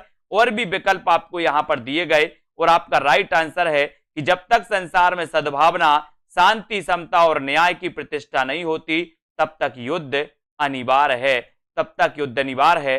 राष्ट्रीय सांस्कृतिक चेतना के कवि रामधारी सिंह दिनकर की प्रमुख रचना कौन सी है? कुरुक्षेत्र। एक प्रबंध काव्य है जिसका मुख्य प्रतिपाद्य है दोस्तों कि जब तक संसार में सद्भावना, शांति, समता और न्याय की प्रतिष्ठा नहीं होती युद्ध अनिवार्य है ना। कुरुक्षेत्र में अगला क्वेश्चन, रामधारी सिंह दिनकर के अनुसार कुरुक्षेत्र में किसका आलंबन लेकर उन्होंने महत्वपूर्ण प्रश्न को कृति में उपस्थित किया है? आंसर बताना है आपको, सभी लोग बताएंगे। यहां पर राइट आंसर क्या हो जाएगा? जिन भी साथियों ने अभी तक लाइक नहीं किया है वो प्लीज एक बार लाइक कर देंगे, है ना। और साथियों रामधारी सिंह दिनकर के बारे में आपको बताना है कि किसका अवलंबन लेकर के दोस्तों इन्होंने बताइए। प्रश्न क्रमांक है आपका 66 और 66 में आपका बिल्कुल सही आंसर आपको बताना है कि महत्वपूर्ण प्रश्न को कृति में उपस्थित किया है तो वो दोस्तों भीष्म और युधिष्ठिर, भीष्म और युधिष्ठिर, ये आपको याद रख लेना है। ठीक है, फिर दोस्तों अगले क्वेश्चन की ओर जाते हैं, अगले क्वेश्चन की ओर बढ़ते हैं। रामधारी सिंह दिनकर ने अपने काव्य कुरुक्षेत्र में भीष्म और युधिष्ठिर का आलंबन यानी कि विषय लेकर उन्होंने महत्वपूर्ण प्रश्न को कृति में उपस्थित किया है। इसको याद रख लेना है। किसने लिखी ये पंक्तियां? ये पंक्तियां आपको बताना है दोस्तों, ये पंक्तियों के रचनाकार कौन है ये आपको बताना है कि ये पंक्तियां हैं अपनी। इस पंक्तियों के रचनाकार कि कुरुक्षेत्र ना तो दर्शन है, ना किसी जानी के प्राण, है ना, मस्तिष्क का चमत्कार है, यानी के, है ना, यह तो अंततः एक साधारण मनुष्य का शंकाकुल हृदय ही है जो मस्तिष्क के स्तर पर चढ़कर बोल रहा है। जल्दी से इसके बारे में आपको बताना है कि ये जो पंक्तियां हैं वो पंक्तियां किसकी हैं, बताइए। ये पंक्तियां बताना, ये पंक्तियां किसकी हैं, इसका राइट आंसर आपको चयन करना है। इस पंक्ति के रचनाकार कौन है? तो यहां पर आपका जो सबसे अच्छा और सही आंसर हो जाएगा, सटीक आंसर हो जाएगा, वो हो जाएगा रामधारी सिंह दिनकर, है ना। डी नंबर आपका सही हो जाएगा। कुरुक्षेत्र के संदर्भ में रामधारी सिंह दिनकर का कथन है कि कुरुक्षेत्र ना तो दर्शन है, ना किसी ज्ञानी के प्रौढ़ मस्तिष्क का चमत्कार है, यह तो अंततः एक साधारण मनुष्य का शंकाकुल हृदय ही है जो मस्तिष्क के स्तर पर चढ़कर बोल रहा है। और ये कथन किसका है आपसे पूछा गया तो आपने बता दिया कि सर ये तो दिनकर जी का है। किसका है? दिनकर जी का। सभी लोग लाइक जरूर कर दें एक बार साथियों, है ना। आत्मा का संग्राम आत्मा से, देह का संग्राम देह से जीता जाता है। रामधारी सिंह दिनकर का यह कथन किस कृति के संदर्भ में कहा गया है? बताइए। आत्मा का संग्राम आत्मा से, देह का संग्राम देह से, रामधारी सिंह दिनकर का यह कथन किस कृति के संदर्भ में कहा गया? प्रश्न क्रमांक 68 का आंसर सभी लोगों को बताना है। उत्तर क्या हो जाएगा? उत्तर बताना है। 68 का आंसर आपको बताना है। आत्मा का संग्राम आत्मा से और देह का संग्राम देह से। फ्री मटेरियल भी ऐप पर बहुत सारा है, फ्री मटेरियल भी है ऐप पर, और दोस्तों पेड क्लासेस का पेड जो कोर्स है वो भी ऐप पर है ना। तो जिनको फ्री पढ़ना वो फ्री भी पढ़ सकते हैं। आत्मा का संग्राम आत्मा से और देह का संग्राम देह से, यानी कि यहां पर आपका कुरुक्षेत्र बिल्कुल सही है। सी नंबर आपका सही हो जाएगा। आत्मा का संग्राम आत्मा से और देह का संग्राम देह से जीता जाता है। यह कथन रामधारी सिंह दिनकर ने अपनी रचना कुरुक्षेत्र में कही है। कुरुक्षेत्र में भीष्म और युधिष्ठिर के माध्यम से धर्म रक्षा हेतु युद्ध की आवश्यकता सिद्ध की गई है। इसको आपको याद रख लेना। अब यहां पर आते हैं दोस्तों, प्रगतिवादी काव्य किस विचारधारा से प्रेरित है? प्रगतिवादी काव्य आपको बताना है कि किस विचारधारा से प्रेरित है। क्वेश्चन कई बार पूछा गया है, कई एग्जामों में पूछा गया है, इसलिए सभी को तैयार रहना है। प्रगतिवादी काव्य के बारे में आपको बताना है ना, कि किससे प्रेरित माना जाता है? बताइए। प्रगतिवादी काव्य किस विचारधारा से प्रभावित है? कमेंट में जल्दी से आपको लिखना है। 4 विकल्प हैं आपके सामने, आदर्शवाद, मार्क्सवाद, अस्तित्ववाद और गांधीवाद, है ना। तो प्रगतिवाद काव्य किस विचारधारा से प्रेरित माना जाता है, ये उत्तर आपको चयन करना था और आपने उत्तर बिल्कुल आसानी से बता दिया कि मार्क्सवाद से प्रभावित माना जाता है, यानी कि आपका उत्तर बी नंबर बिल्कुल सही है। ठीक है। प्रगतिवादी काव्यधारा मार्क्सवादी विचारधारा से प्रेरित है और इस विचारधारा के प्रमुख कवि नागार्जुन, त्रिलोचन, है ना, शास्त्री, केदारनाथ अग्रवाल आदि माने जाते हैं। अगला क्वेश्चन है, प्रस्तुत पंक्तियां किस कृति से ली गई हैं? अगला यहां पर पंक्ति आपको दी है कि इस व्यक्तिक भोगवाद से फूटी विष की धारा तड़प रहा है जिसमें पढ़कर मानव समाज यह सारा। ये बताना है कि दोस्तों ये पंक्ति किसकी है? सरोज स्मृति, राम की शक्ति पूजा, कामायनी या फिर कुरुक्षेत्र। ये पंक्तियां कहां से ली गई हैं? 70 का आंसर आपको चयन करना है। 70 का आंसर आपको बताना है और 70 में आपका उत्तर हो जाएगा, इस व्यक्तिक भोगवाद से फूटी विष की धारा तड़प रहा है जिसमें पढ़कर मानव समाज यह सारा। उत्तर चला जाता है कुरुक्षेत्र। कुरुक्षेत्र यानी कि आपका डी नंबर बिल्कुल सही हो जाएगा, है ना। कुरुक्षेत्र आपका राइट आंसर है दोस्तों। ये पंक्तियां ली गई हैं कुरुक्षेत्र से, है ना। दिनकर कृत कुरुक्षेत्र से दोस्तों ये पंक्तियां ली गई हैं। राम की शक्ति पूजा निराला की दोस्तों लंबी कविता है, इसको याद करना। कामायनी के रचनाकार जयशंकर प्रसाद है। सबको मुक्त प्रकाश चाहिए, सबको मुक्त समीरण, बाधा रहित विकास मुक्त, है ना, आशंकाओं से जीवन। ये पंक्तियां किससे ली गई हैं? ये पंक्तियां आपको बताना है कि सबको मुक्त प्रकाश चाहिए, सबको मुक्त समीरण, बाधा रहित विकास। ये पंक्तियां कहां से ली गई हैं? तो यहां पर आपको बताना था। और ये सबको मुक्त प्रकाश चाहिए, ये जो पंक्तियां हैं ये पंक्तियां ली गई हैं दोस्तों कहां से? कुरुक्षेत्र से। कुरुक्षेत्र यानी कि आपका उत्तर चला जाता है विकल्प नंबर सी की तरफ। सी नंबर आपका बिल्कुल सही हो जाता है। सबको मुक्त प्रकाश चाहिए, ये दोस्तों दिनकर की पंक्ति है और ये ली गई है काय से? कुरुक्षेत्र से। अगला क्वेश्चन आपको चयन करना है कि कुरुक्षेत्र के प्रथम सर्ग का प्रारंभ किस पंक्ति से होता है? किस पंक्ति से होता है? 72 का आंसर बताना है। देश की इज्जत बचाने के लिए ईस जाने देश का लज्जा विषय, या वह कौन रोता है वहां तत्व है कि कोई केवल आवरण। इसके बारे में कुरुक्षेत्र के प्रथम सर्ग का प्रारंभ किस पंक्ति से माना जाता है? इसका उत्तर आपको चयन करना है। 72 का आंसर आपको चयन करना है। और यहां पर ये दोस्तों प्रथम सर्ग का प्रारंभ कुरुक्षेत्र का माना जाता है कि दोस्तों ये क्वेश्चन कई बार आया है, कुरुक्षेत्र का प्रथम सर्ग का प्रारंभ किस पंक्ति से होता है? तब यहां पर आपका उत्तर चला जाता है वह कौन रोता है वहां, वह कौन रोता है वहां, इस पंक्ति से होता है। यानी कि आपका उत्तर हो जाता है विकल्प नंबर सी। जिन्होंने बताया उनका आंसर बिल्कुल सही। रामधारी से दिनकर कृत कुरुक्षेत्र ये प्रबंध काव्य है। वह कौन रोता है वहां पंक्ति से होता है दोस्तों इसका प्रारंभ, जबकि अन्य तीनों पंक्तियां संगत हैं। प्रगतिवाद का दार्शनिक आधार क्या है? दार्शनिक आधार बताना है साम्यवाद है, अस्तित्ववाद है, प्रयोगवाद है या फिर पूंजीवाद है। साम्यवाद प्रगतिवाद का दार्शनिक आधार आपको बताना है।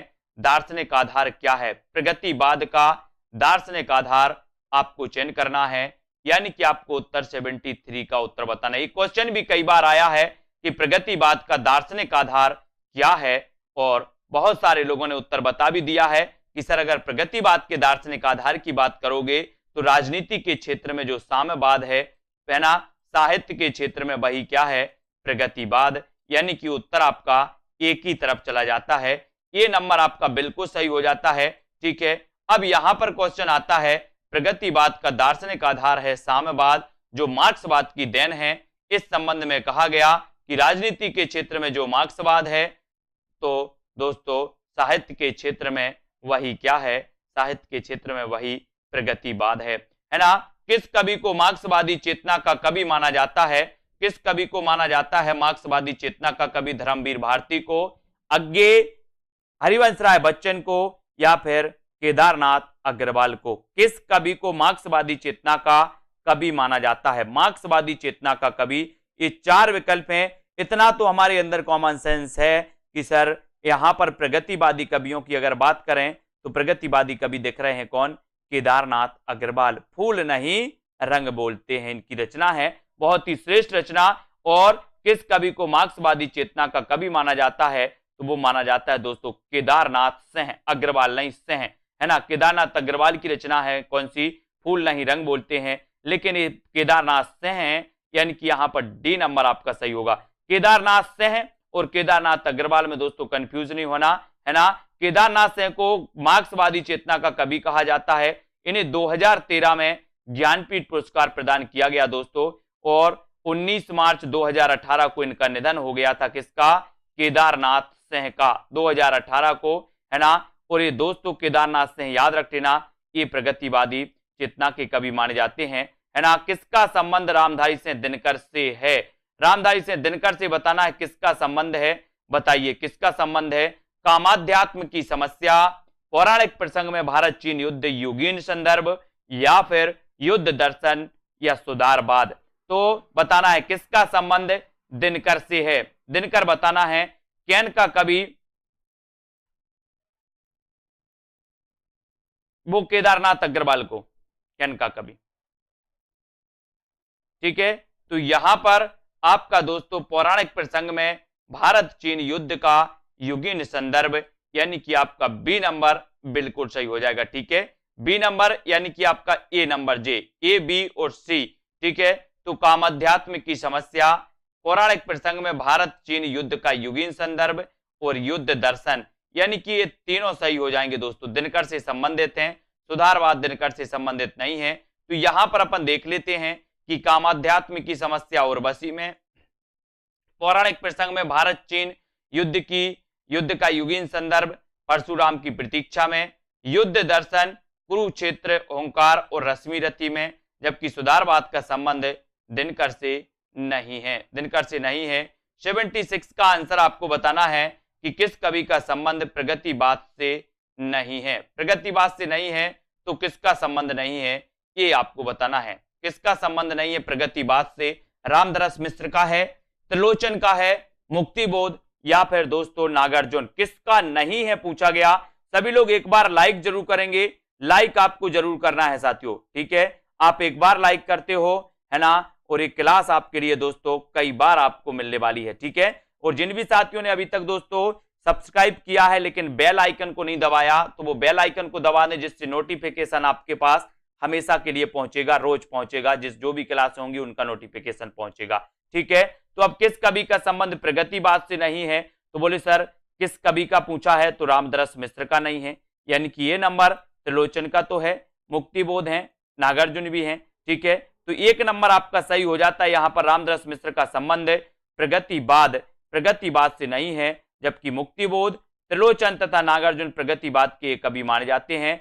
अगला क्वेश्चन है, फूल नहीं रंग बोलते हैं किसका काव्य संग्रह है? बताइए, फूल नहीं रंग बोलते हैं, ये बताना। केदारनाथ अग्रवाल, नागार्जुन, त्रिलोचन शास्त्री या फिर रघुवीर सहाय। फूल नहीं रंग बोलते यानी कि 77 का आंसर हमें चयन करना है और आपका बिल्कुल सही आंसर हो जाता है फूल नहीं रंग बोलते हैं। उत्तर चला जाता है केदारनाथ अग्रवाल, फूल नहीं रंग बोलते हैं, यानी कि आपका जो एक नंबर है, ए नंबर है, वो बिल्कुल सही है। फूल नहीं रंग बोलते हैं ये केदारनाथ अग्रवाल का प्रमुख काव्य संग्रह है ना। युग की गंगा और दोस्तों मार प्यार की थापें, आग का आईना, अकाल और उसके बाद नागार्जुन की एवं ताप के ताए हुए दिन त्रिलोचन शास्त्री की रचना है। इनको हमें याद रख लेना है, ठीक है। और रघुवीर सहाय आत्महत्या के विरुद्ध के रचनाकार कौन है?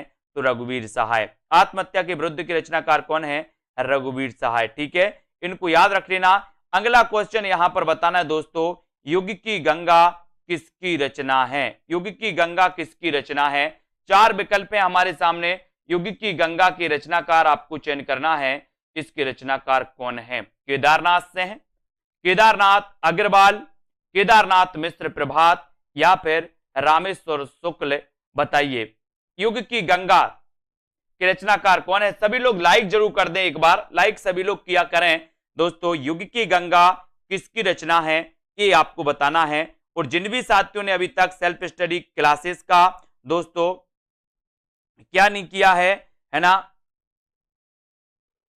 हाँ अलग अलग कवि हैं, केदारनाथ अग्रवाल अलग है, केदारनाथ से हैं अलग हैं, ठीक है। तो यहां पर याद रख लेना कि युग की गंगा किसकी रचना है? युग की गंगा दोस्तों इसके रचनाकार हैं केदारनाथ अग्रवाल, ठीक है। सेल्फ स्टडी क्लासेस का ऐप जरूर डाउनलोड कर लो साथियों। केदारनाथ अग्रवाल यानी बी नंबर। युग की गंगा किसकी रचना है? केदारनाथ अग्रवाल की। युग की गंगा रचना के रचनाकार केदारनाथ अग्रवाल हैं, है ना। इसके अतिरिक्त फूल नहीं रंग बोलते हैं, आग का आईना ये पूछी गई रचना, आग का आईना के रचनाकार कौन है? तो आप क्या बताओगे? आग का आईना केदारनाथ अग्रवाल। गुल मेहंदी, नींद के बादल, है ना, ये सभी मानी जाती हैं। नींद के बादल भी केदारनाथ में, बोले सर नींद के बादल सो गए थे, है ना। और गुल मेहंदी भी इनकी रचना है केदारनाथ अग्रवाल जी की। और ये प्रगतिवादी श्रेष्ठ कवि माने जाते हैं केदारनाथ अग्रवाल, ठीक है। इतनी चीजें तो सभी को पता है। और केदारनाथ अग्रवाल किस काव्यधारा के कवि हैं ये आंसर आपको बताना है। सरल आंसर, प्रश्न भी सही है आपके लिए और उत्तर भी आपको बताना है, तब आपका बिल्कुल सही। केदारनाथ अग्रवाल किस काव्यधारा के कवि माने जाते हैं? उत्तर चला जाता है दोस्तों आपका कि सर केदारनाथ अग्रवाल की बात करते हो तो प्रगतिवादी चेतना, प्रगतिवादी काव्यधारा के ये कवि माने जाते हैं, ठीक है। अब यहां पर देखो केदारनाथ अग्रवाल प्रगतिवादी या प्रगतिवाद के प्रमुख कवि हैं। प्रगतिवाद के अन्य प्रमुख कवि में त्रिलोचन का याद रख लेना, नागार्जुन, ठीक है, और शिवमंगल सेन सुमन। और दोस्तों ये शिवमंगल सेन सुमन, नागार्जुन, त्रिलोचन ये सभी माने जाते हैं। अगला क्वेश्चन है कि निम्न में से कौन विशुद्ध राष्ट्रीय भावधारा का कवि नहीं है? विशुद्ध काव्य धारा बताना है तो सोहनलाल द्विवेदी, माखनलाल चतुर्वेदी, दिनकर या फिर नागार्जुन। प्रश्न क्रमांक 80, कौन विशुद्ध राष्ट्रीय काव्यधारा, राष्ट्रीय भावधारा का कवि नहीं है? कौन सा नहीं है ये आंसर आपको चयन करना है। 4 सेकंड है, सभी लोग बताएंगे, वीडियो को लाइक कर देंगे और दोस्तों अपने मित्रों तक शेयर जरूर कर दिया करें। ये रोज क्लास होती है 9 बजे। और जिन भी साथियों को अभी दोस्तों एडमिशन लेना है तो अभी भी मौका है, आप एडमिशन ले सकते हो, है ना। और यहां पर आपका उत्तर सी नंबर, ये नागार्जुन साहब जो हैं दोस्तों ये प्रगतिवादी काव्यधारा के कवि हैं। ये राष्ट्रीय भावधारा, राष्ट्रीय विशुद्ध राष्ट्रीय भावधारा के कवि नहीं माने जाते, है ना। और नागार्जुन राष्ट्रीय भावधारा के कवि नहीं है, बल्कि प्रगतिवादी या मार्क्सवादी विचारधारा के साथ साथ राजनीतिक कवि भी माने जाते हैं। जबकि सोहनलाल द्विवेदी, माखनलाल चतुर्वेदी, दिनकर ये राष्ट्रीय काव्यधारा के कवि हैं आज का आपका चैलेंज प्रश्न है, अज्ञे ने